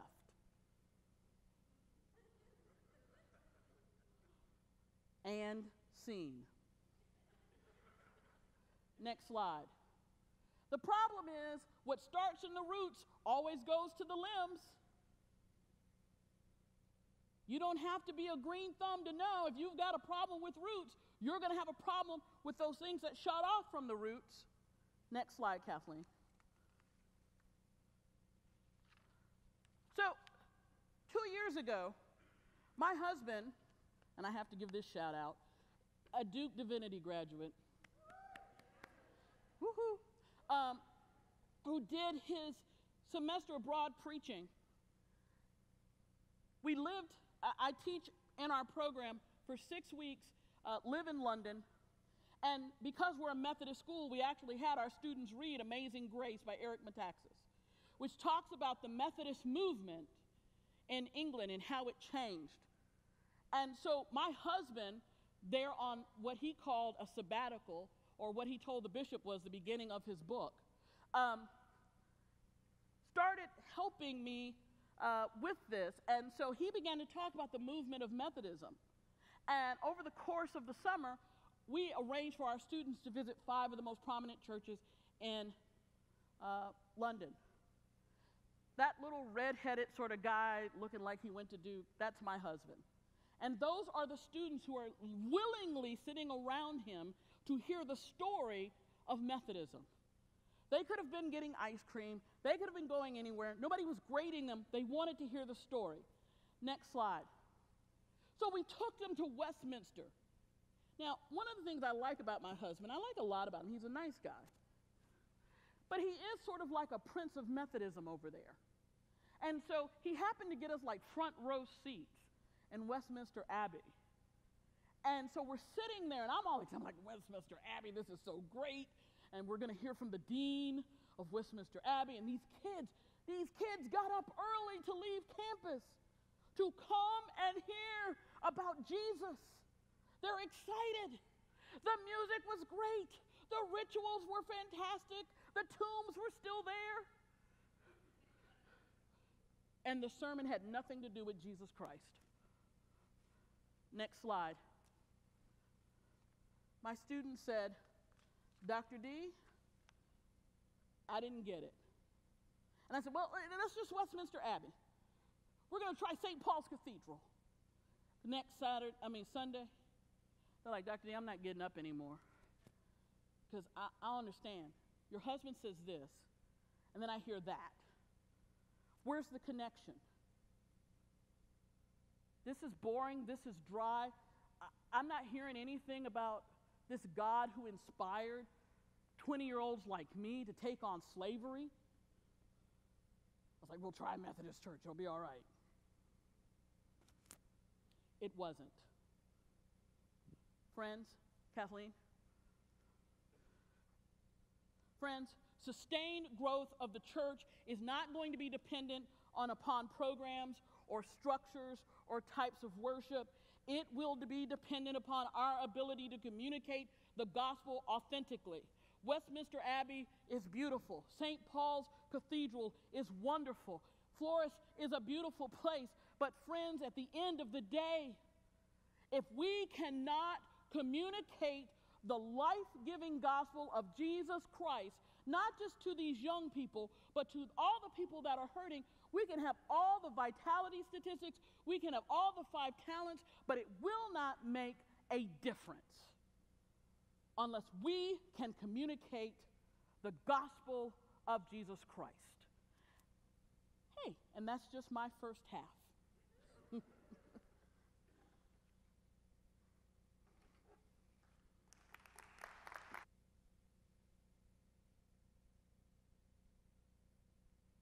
Thank you, Maria. Our second spotlight today is on a specialized training we have offered here in Virginia since 2004 for pastors discerning a call to be a new church start pastor. You have a flyer in your packet titled Church Leadership Institute. Beginning in 2004 and for a number of years, it was for pastors who said, I think God's calling me to be a new church start pastor, but I'm not sure. And so this is a time of training and discernment. We have folks that have started new churches and they talk about what that requires, what kind of spiritual journey you go on. And then after several years of doing this, pastors would come and say, you know what? I think this would be a good experience for existing church pastors. So a couple years ago, Matt Benton, who is here and you're going to hear from, he's the associate pastor at Trinity United Methodist in Alexandria. He came to me as the training was ending, and he said, Mark, we ought to offer this for existing church pastors as well. And so Matt's going to come now and tell you why he came and talk to me about that. Matt. Good morning. 2 years ago, I attended the Church Leadership Institute, although back then it was still new. That's the best joke I got.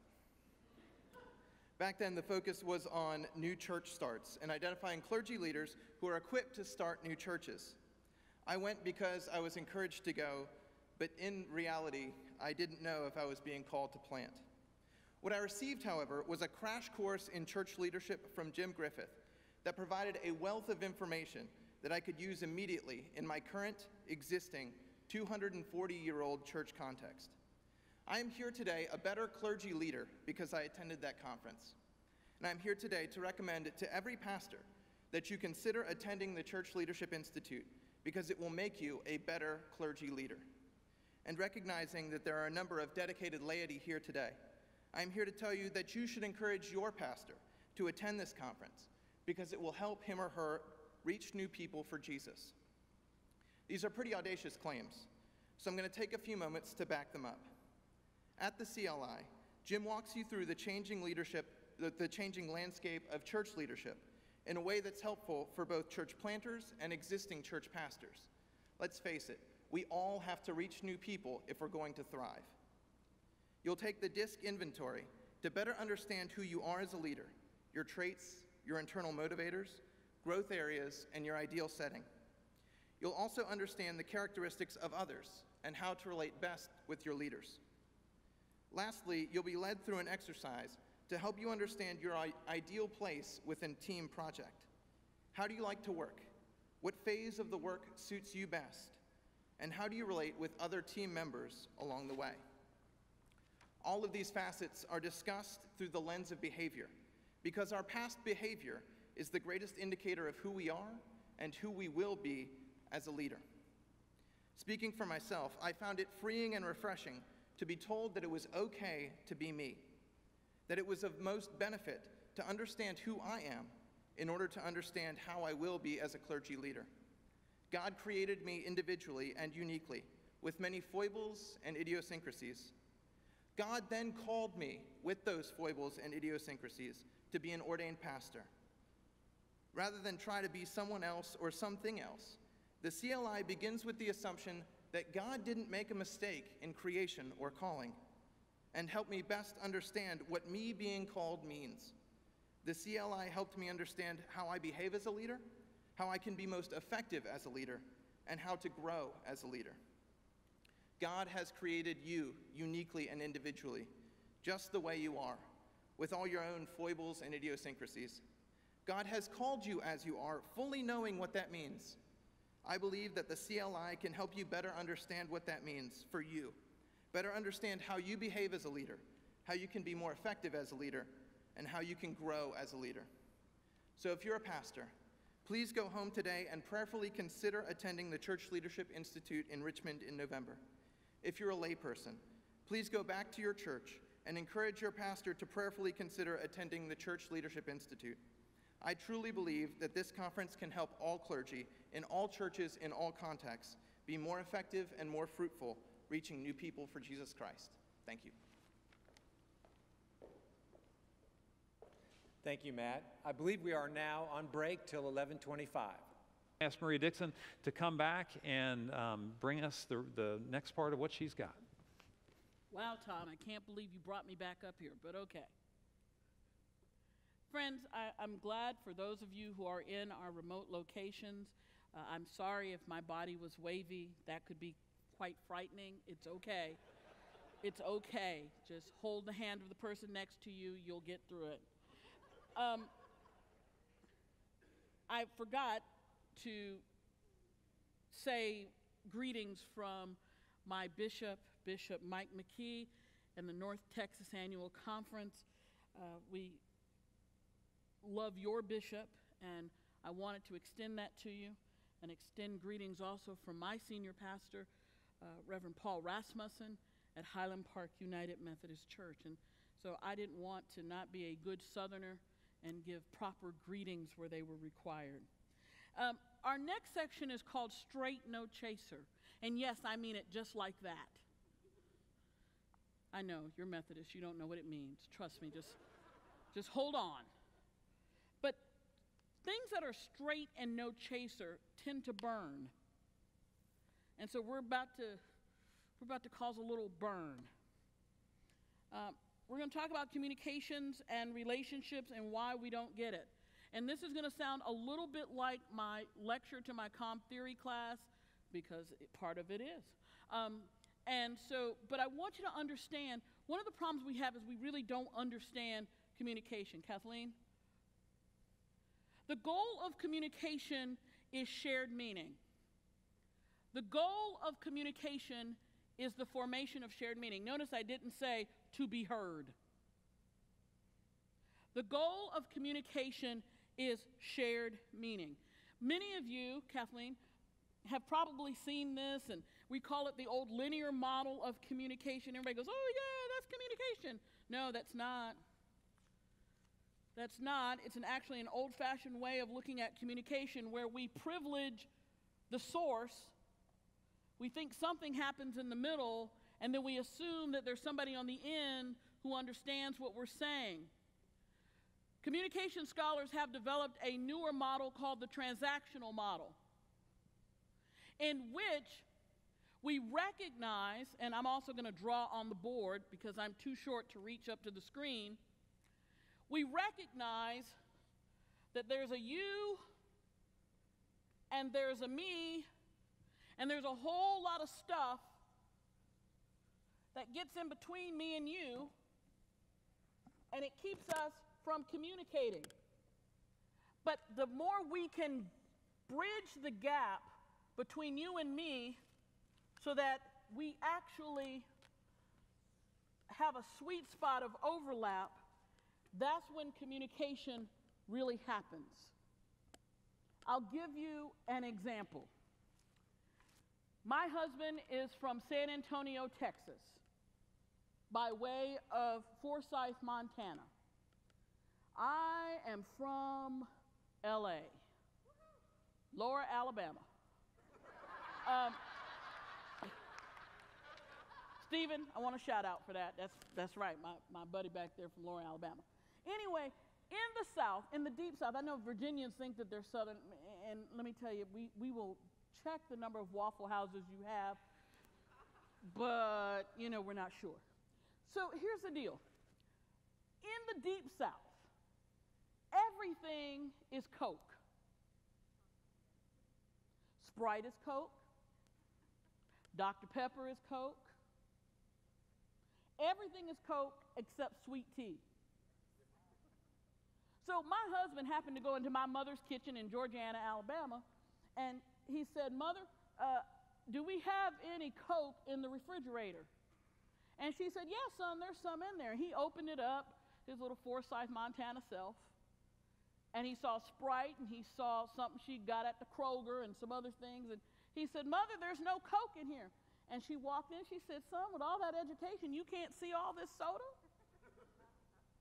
That's because for him, Coke meant a can that was red with white writing that was a Coca-Cola product. In the South, in the house of Juanita Dixon, it meant if it was carbonated and in a can. What needed to happen was we needed to have a shared meaning for what the word Coke meant.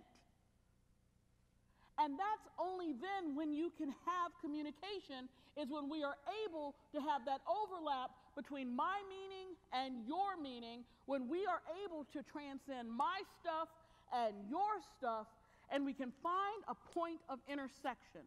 If we don't have a point of intersection, then we don't have communication, and that, my friends, is how miscommunication happens. When we fail to overlap in our meanings, that's when there's miscommunication. Not because you didn't scream, not because you didn't yell, not because you didn't put it on a PowerPoint. If you don't have an overlap of meaning, you will not have communication. Kathleen, this is what it looks like, where the stuff in the blue guy's head and the stuff in the green guy's head comes together and creates some kind of weird color. But that's what it should look like. But many of our conversations look like individual bubbles, which means we're really just talking to ourselves. Kathleen? The problem with shared meaning is that shared meaning is only possible when you have a relationship. Shared meaning means that I have to know about you and you have to know about me for us to try to overlap our stuff. Kathleen? Relationships, this is a theory, don't get scared, I'm here, Mama's here, she's got you. That relationships progress from the non-intimate to the intimate if they are to be successful. That we believe that relationships form through stages, that we go from strangers to acquaintances, to friends, to close friends, to lovers, friends, spouses, partners. That if you do not progress in that way, the relationship is doomed to fail. And that we are only able, Kathleen, to move into relationship through an intricate dance of self-disclosure and reciprocity. This is that great theological principle put together on the playground behind the slide called "You show me yours, I show you mine." Well, that's what we're talking about. Self-disclosure and reciprocity. And friends, you can't skip one of these steps and think you're going to have a relationship. Now again, I told you I'm irreverent, I'm on a college campus, so I'm going to scare you. According to the college students, if you go from strangers to lovers, what they call that is a booty call. I know. Booty call.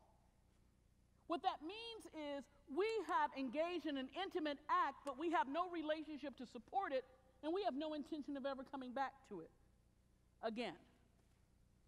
We've gone from strangers to intimacy, and we're back to strangers. Friends, might I suggest we've had too many gospel booty calls? I know, y'all just freaked out in Blacksburg. Yeah, you heard it, the waves, yeah, I said that. Too often, we jump in, whether it's at church, whether it's on the streets, and we try to make someone intimate with us, and then we leave them and want to know why it's empty. Next slide. In order for a relationship to happen, we have to cultivate the things we can talk about. A health of a relationship is determined in the width of topics you can talk about and how deep you can talk about them. So in some of my conversations with you, I've been able to say, good morning, how are you? Where are you from? We have a very small window of things we can talk about. However, when I talk to my husband, we have a lot of things to talk about, and we can talk about them very deeply. Sometimes he wishes I wouldn't, but we do.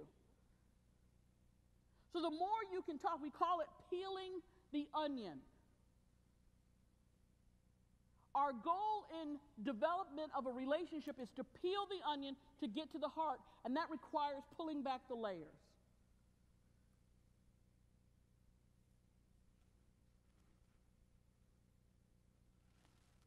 Next slide. Human beings are more persuaded by personal experience than they are with objective rationality. Human beings are persuaded by personal experience. Another word for personal experience is personal story, than they are objective rationality. So I have a good friend of mine, he's a professor down at Duke, and he says, I just became a full professor, I'm going to buy myself a Tesla. I was like, dude, the engines catch on fire. You can't put my godchildren in something that catches on fire. He was like, but it looks so cool. And I have friends who have it, and they say it's cool. This is a man who is a scientist, This is a man who gets grants from our government. This could be part of the problem. But this is a man who was not persuaded by scientific fact. He was persuaded by his buddies who said, "You'd look so cool in that." We often make decisions, whether it's buying a house, whether it's investment, whether it's clothes, whether it's trying out that new restaurant, not based on the objective critique of Yelp or Facebook, but on stories we have heard. Stories and personal experience are essential. Next slide, Kathleen. Walter Fisher says that human beings comprehend life through a framework of story, which is why the first thing you hear when you hop out the womb after you get spanked is usually a story. Many of us hear "once upon a time." And as children, that is the way in which we come to frame the world. We come to understand heroes and villains, dragons and knights, princesses and princes. We come to think of life as beginnings, middles, and ends. And so therefore, it is no secret that we tend to engage the world through story. Kathleen? Might I argue that the success of television, particularly reality television, is really the sense that you and I are able to connect to a story that seems like our own. The reason why we watch Honey Boo Boo, and don't raise your hand if you do, or we watch The Voice, or we watch American Idol, or we watch, what am I watching now? Oh, Ayala Fix My Life. And I'm really into intervention. My husband calls it pathology TV. Because somewhere and somehow in there, there's an overlap with our own story. And sometimes when there's such a great overlap, there is a great sea change that happens. Kathleen? I want to tell you the story of a lady from a village. And so we're going to play this clip for you. Go ahead, Kathleen. Hello, how you doing? I'm good, how are you? My name is Susan Boyle. I'm nearly 48, currently unemployed but still looking. And I'm going to sing for you on Britain's Got Talent today. A little nervous. Yeah, sure, no. Yeah, well, that's not surprising, but, you know, try... I've got a fighting mood, you know. At the moment, I live in Mullen with my cat called Pebbles. But I've never been married. Never been kissed. Oh, shame. But it's not an advert. And have you done this for many a year? Since I was 12. Since you were 12? I've always wanted to perform in front of a large audience. I'm going to make that audience rock.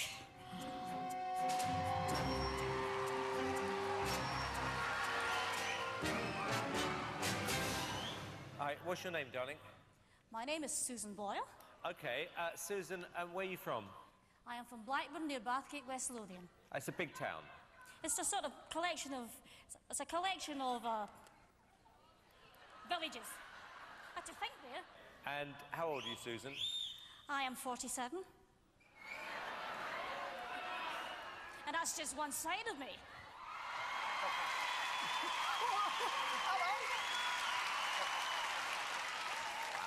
Okay, what's the dream?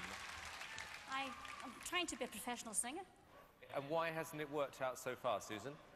I've never been given the chance before, but here's hoping it'll change. Okay, and who would you like to be as successful as? Elaine Page. Elaine Like Page. that. What are you going to sing tonight? I'm going to sing I Dreamed a Dream from the Miserables. Okay. Big song. Yeah? Yes.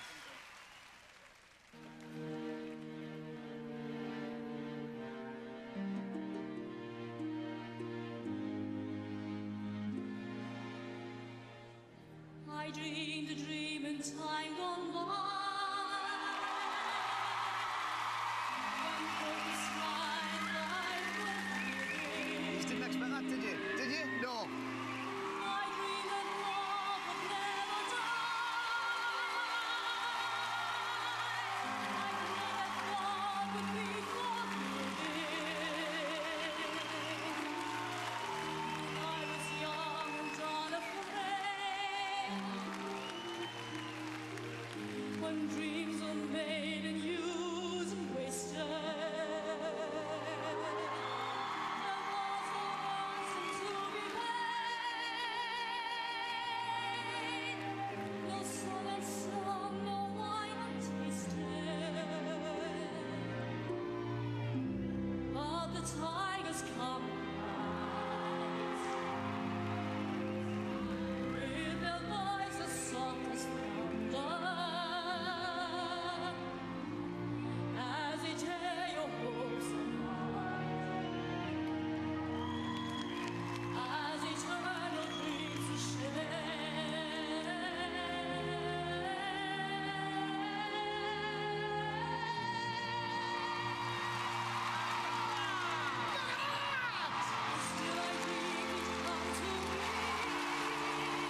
The story of a lady from a village is Susan Boyle. Susan Boyle went on to become the biggest debut artist in a decade in the United States. 2 Grammy Award nominations, was voted one of Time's most influential people. When Scotland was getting ready to secede, she became the voice for UK unity. Susan Boyle's success is more than marketing. It's more than the plucked eyebrows and the girdle and all the things she has to wear now. It is more than the music that she so beautifully sings.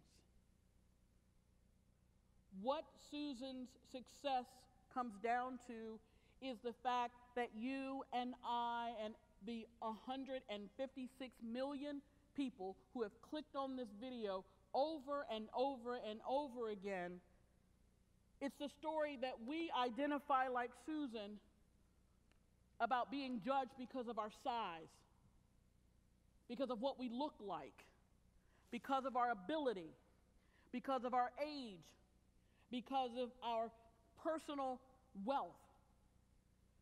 We clicked on to Susan because Susan in many ways spoke to our hearts and we began to cheer for her.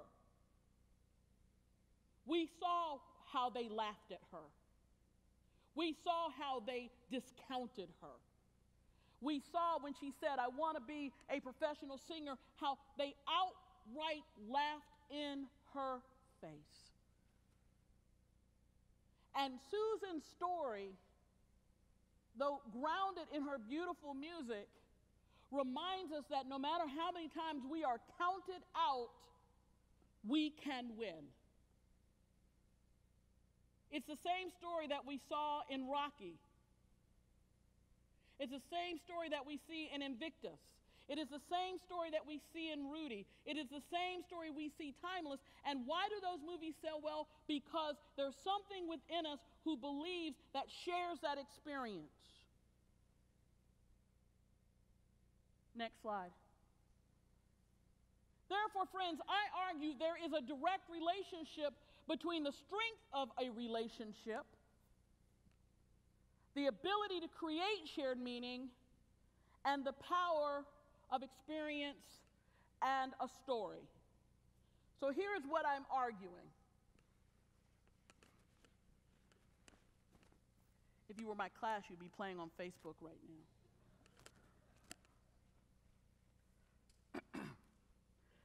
What I'm saying is the strength of relationship is in direct correlation to our ability to create shared meaning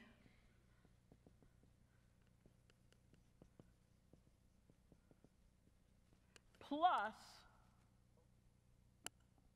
the power of our personal experience.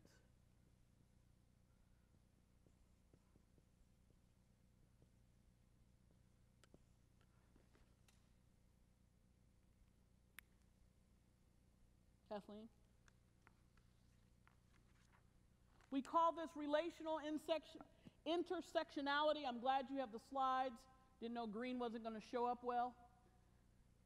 We start with a stronger relationship, which gives greater shared meaning, which causes us to increase our willingness to trust and share and trust and share.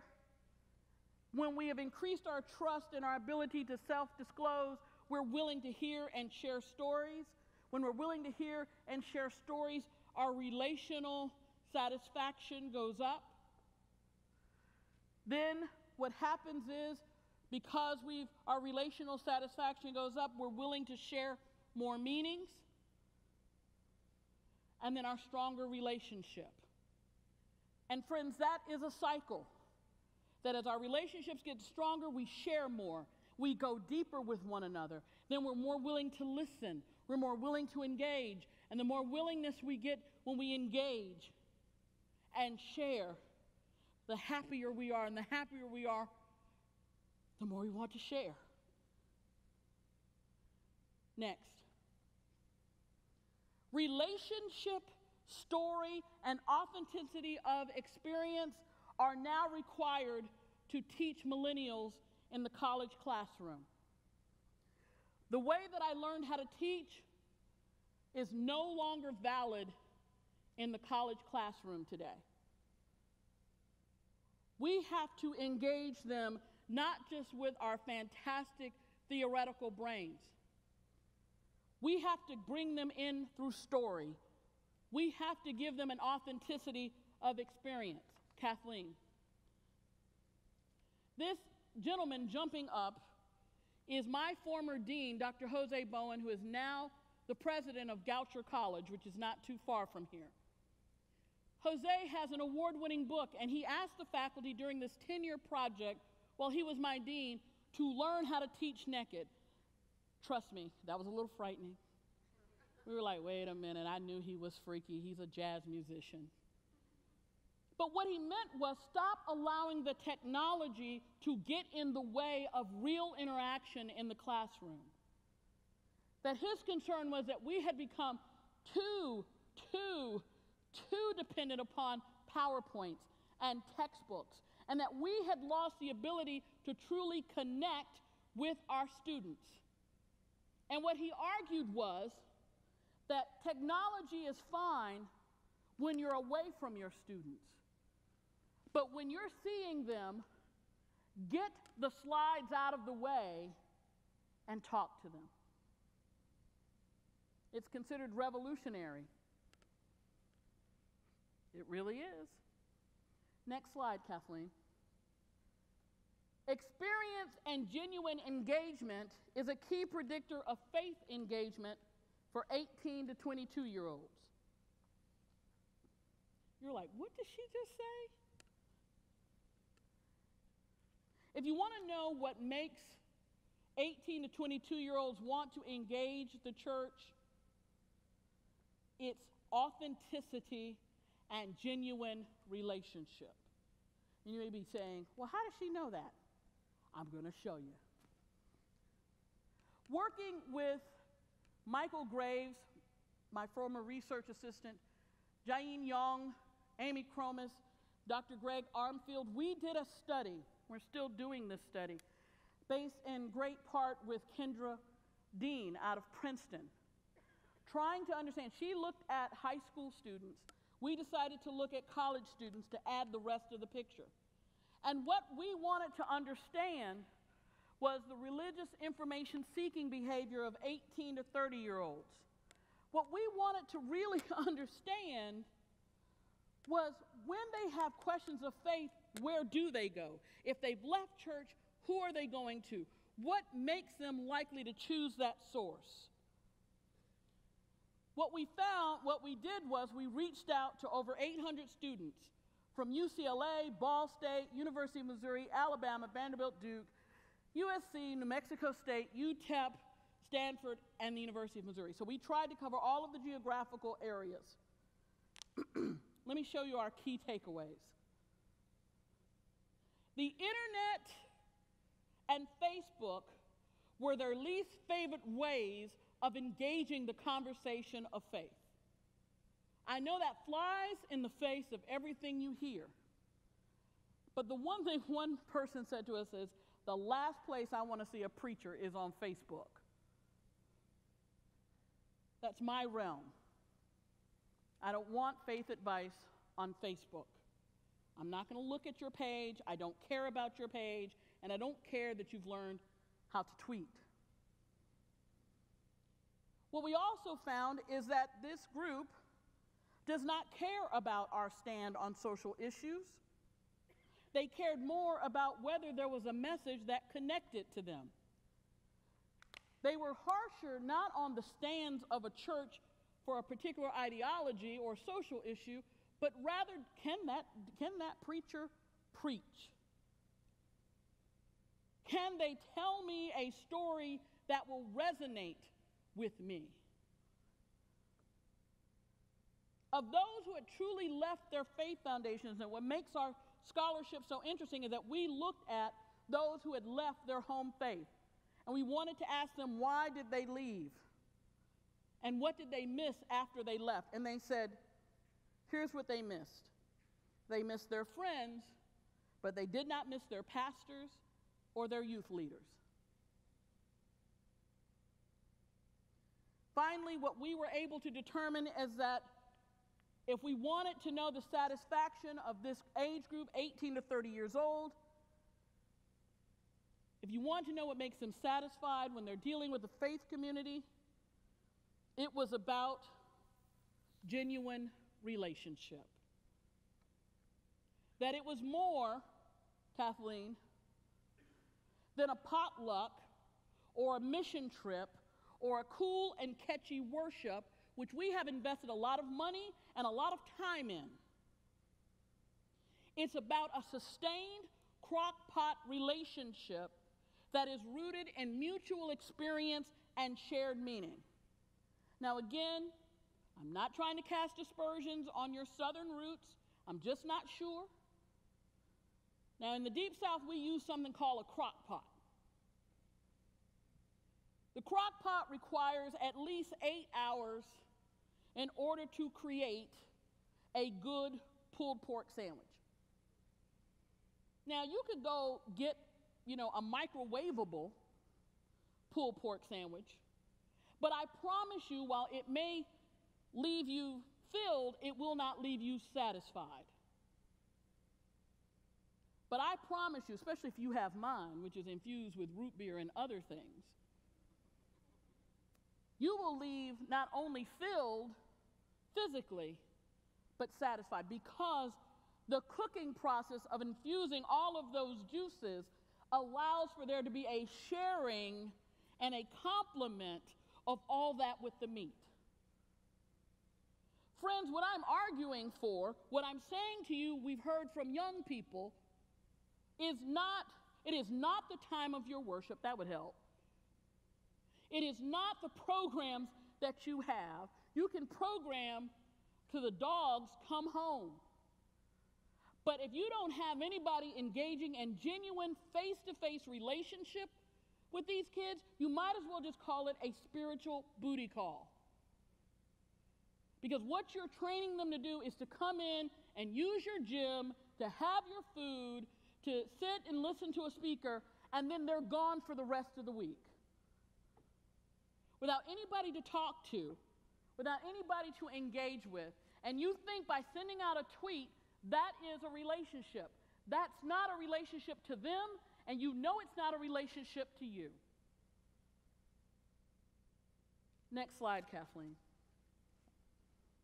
It is not about age. And one of the things that sends me over the edge, oh, you heard my southern edge. One thing that sends me over the edge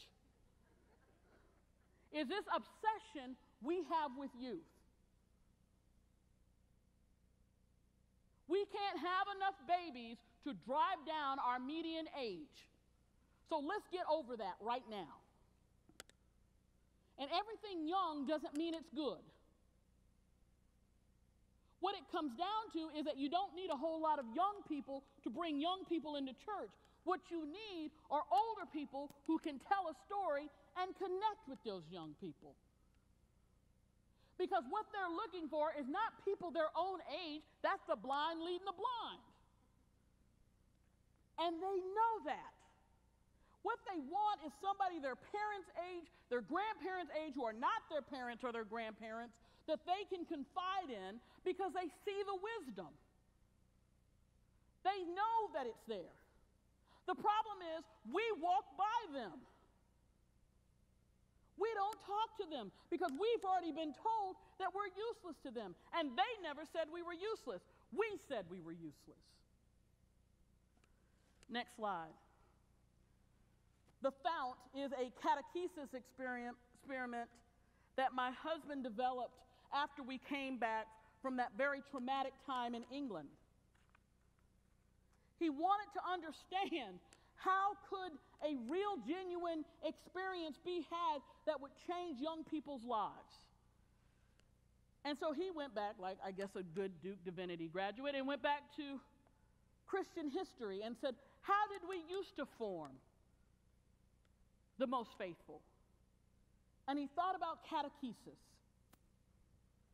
And what he designed was a program called the Fount. It's where seeking and unseeking and questioning people could learn about the walk of Christ and the tenets of the United Methodist faith. On Sunday afternoons, he fed them, of course, that is included. But what he had sitting around the table were young people who were in college or who had just gotten out of college who had questions and wanted to talk and wanted to be mentored on the life of faith. And he recruited a couple whose mean age, as they like to say, when you add us up together, we add to about 180. And he had people in their late 70s and people in their 50s and their 60s paired with people who were 18 and 19 and 23 and 25. Let me show you a picture from the Easter Vigil. If you look on the side, you see two young men in their jackets. These are two young men who were mentored by the men standing on the other side of them. As you see, one has got gray hair. The guy in the middle is my husband. If you go to the next slide, and you see two older women laying hands. These kids committed their lives to Jesus Christ. They had been attending church at our church for years and had never given their lives to Christ. We have people like that in our churches because we've never issued the invitation. We've just assumed that if they're coming to the program, they must know the message. The important thing here is that there were old and young coming together to walk together. And it created a community. It created relationships. These kids are still in touch with their mentors. And so they had friends that got jealous that they were in the fountain, they weren't. So he started another one on Tuesday night. He's got 9 to 10 college students coming. Some of them are atheists. Some of them have been in church. But what they find interesting is the fact that there's a person that was willing to tell them their story about the times it got rough being a Christian. Or what if you don't understand the Trinity? Am I stupid because I don't understand it? They needed a safe place to be able to have these conversations. They needed a safe place in order to grow, to have someone to tell them the message of Jesus Christ over and over and over again. For 15 weeks, we didn't miss a Sunday. It meant that I had to give up some football games. I'm not bitter for the cause of Jesus.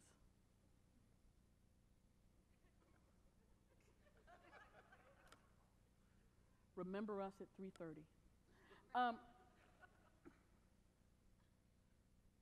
But what happened was, when we first started, everybody was very shy.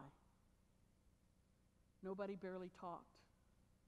By the time we got to the end, the kids actually brought their parents to meet their mentors and said, this is grandma, or this is auntie, or this is, because they had created relationship, and they still get together for dinners, and they still get together to pray together and to walk together. Because, friends, it wasn't just what was taught, it was the fact that it was taught in the midst of a growing relationship. Seekers, our buzzword, questioning people, want from us relationship, and instead we give them drive-by.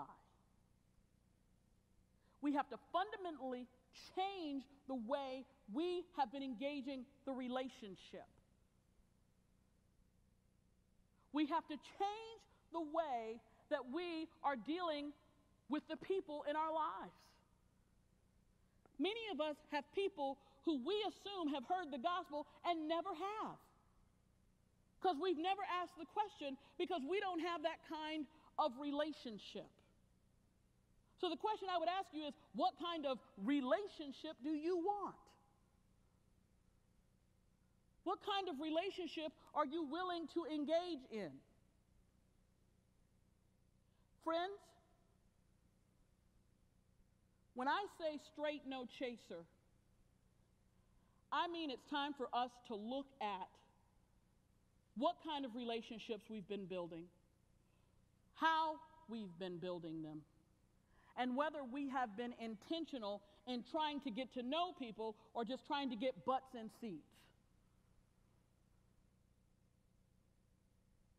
Have we been just simply trying to have a cattle call of individuals so we can sustain our budgets, our numbers, and our livelihoods? Come on, let's be real. Or do we care about the people to the point where even if they never attend our church, we're more concerned that we were going to see them in heaven? I don't like to talk about a divide between elders and deacons because I think it's often fake. We just create it to create another hierarchy. I'm a provisional deacon, which means I guess they can kick me out when they want to. But I was having a discussion about a ministry we had started called Union Coffee House. And we were trying to decide whether or not we were going to have worship with communion in the coffee shop. And there were those of us who said, no, let's not. Let's have community time. Let's sit down and get to know people. We haven't been in this community but 2 months. We don't even know the people in the apartment complex next to us. We don't know what they need. We don't know what they want. And so one of our senior lead pastors said to me, well, deacon, what happens if these people, after they hear the gospel and they give their lives to Jesus Christ, where are they going to go to church? I said, that's not my problem. My problem is making sure that they hear and receive the gospel of Jesus Christ. That requires a reorientation of understanding what the purpose of the gospel is. The Great Commission doesn't say, go and tell everybody to become a United Methodist. It doesn't say, go and tell everybody to become a Presbyterian. It doesn't say, go and have them come to your 11 o'clock service. What it says is, go and tell the world about my love, about my grace, and the fantastic gift of salvation. Friends, this is going to require a reorientation to the way that we think about relationship. And so in our next session, my hope is that you will continue to stay with me and not just leave after lunch and have something straight, no chaser. But come back and let's talk about how we can do this together. Tom?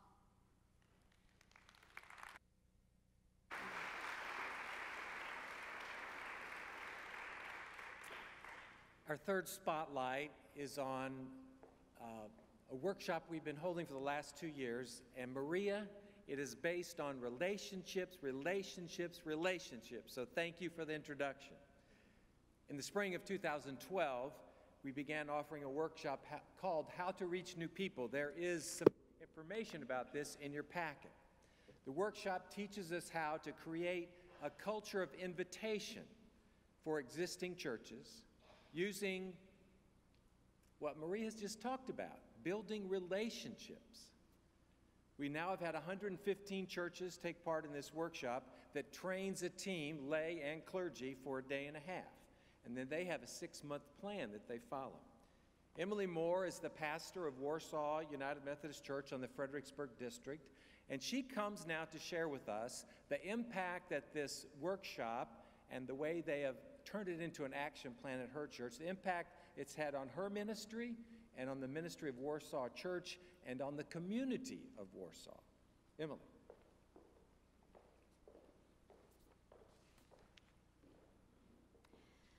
We have to do something.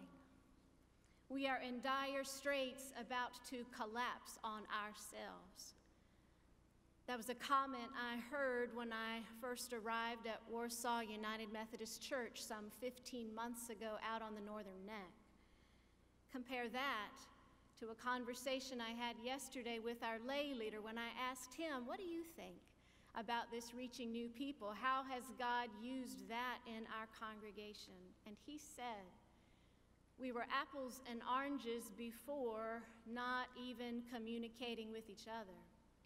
We're still apples and oranges, but now we're also a family with a common goal, moving out into the community with the gospel of Christ in ways we never have before. And I thought, wow, what a transformation. That sounds like God at work.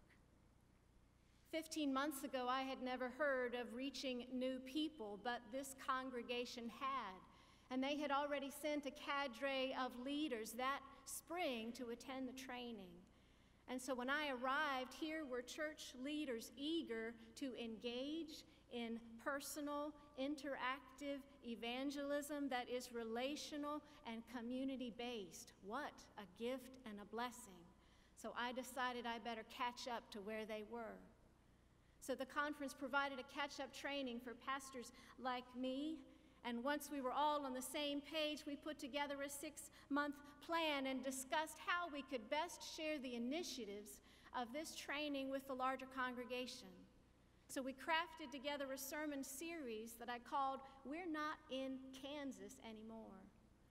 And so in that sermon series, we shared the 4 primary foci of the training. The first Sunday, we talked about facing the reality of decline and being realistic about it, not only in our church, but also in the church at large. The second Sunday, we talked about following Christ's model for ministry in which he engaged people outside the walls of the synagogue in the community, right where they already were. The third Sunday, we talked about making disciples through shared relationship and common story and invitation. The fourth Sunday, we talked about being church. Being church not only in the walls of the church, but being church in the community, empowering folks to use their gifts in ministry. And every Sunday at the benediction, I would have the congregation turn toward the doors, looking outside into the street, the community where our church is located. And I would say, That's where you're called to be, church, and live out and embrace and share the gospel of Christ. So then we continued to put this 6-month plan into action and interviewed community leaders so we could listen and learn more about the context that we call home. And the next thing we did was to get the people out of the church, holding committee meetings, holding business meetings, holding Bible studies in area restaurants. And we've been present at community events. We have a booth at the county fair and walk around and talk to people and listen. We have a float in the local parade, and we've been holding events outside the church, not at our location.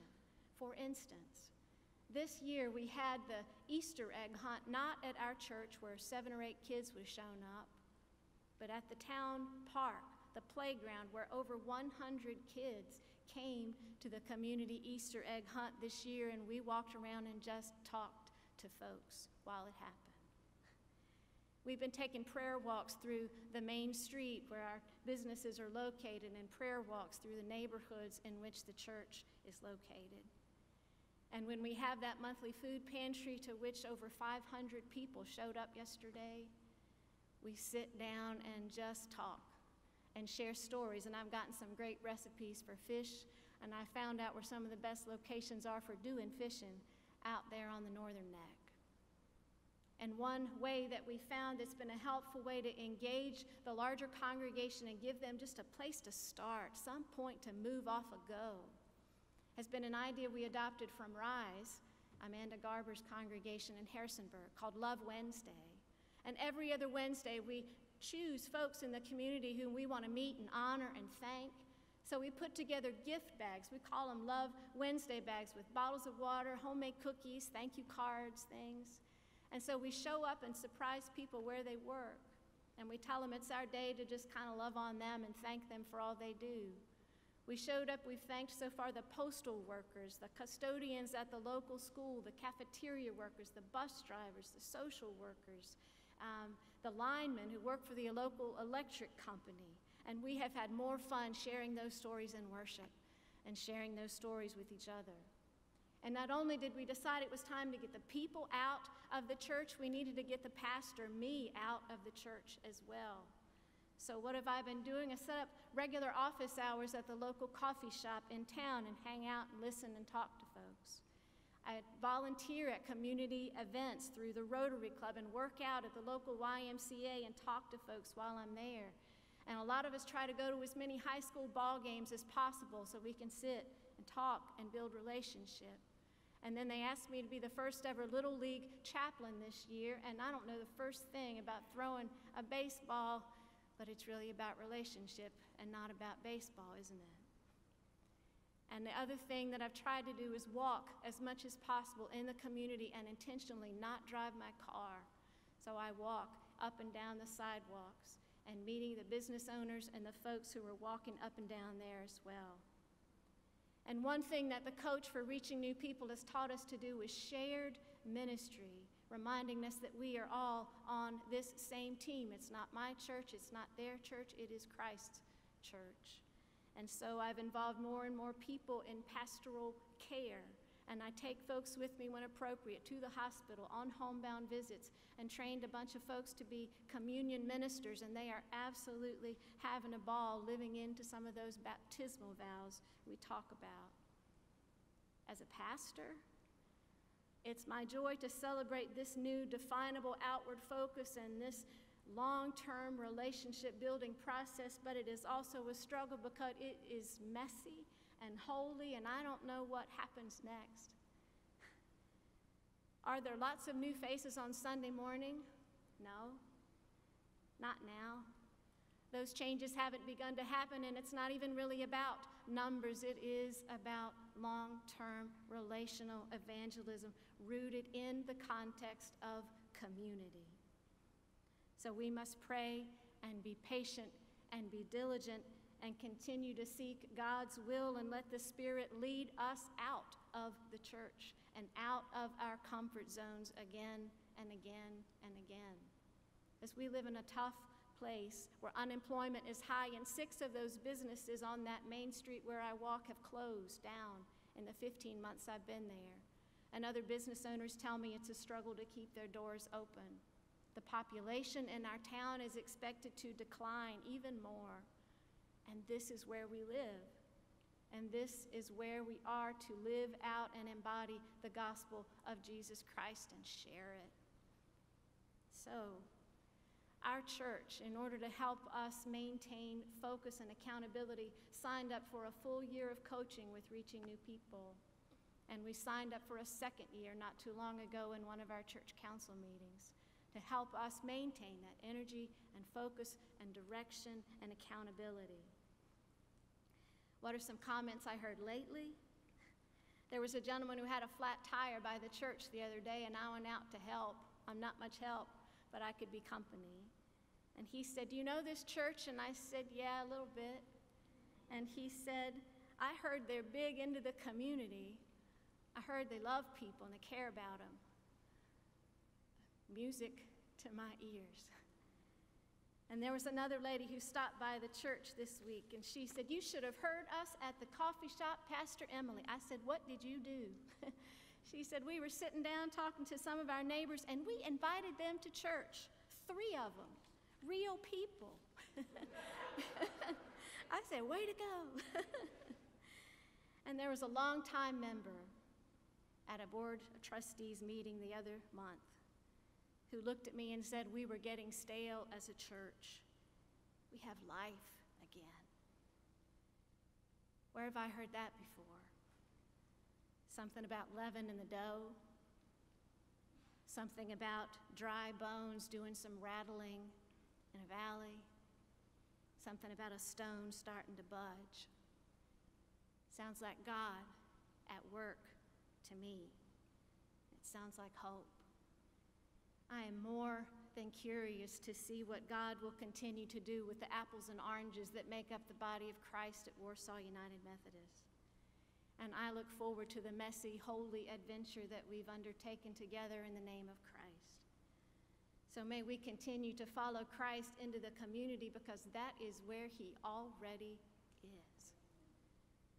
As we look together through the Spirit's direction to reach new people in Jesus Christ.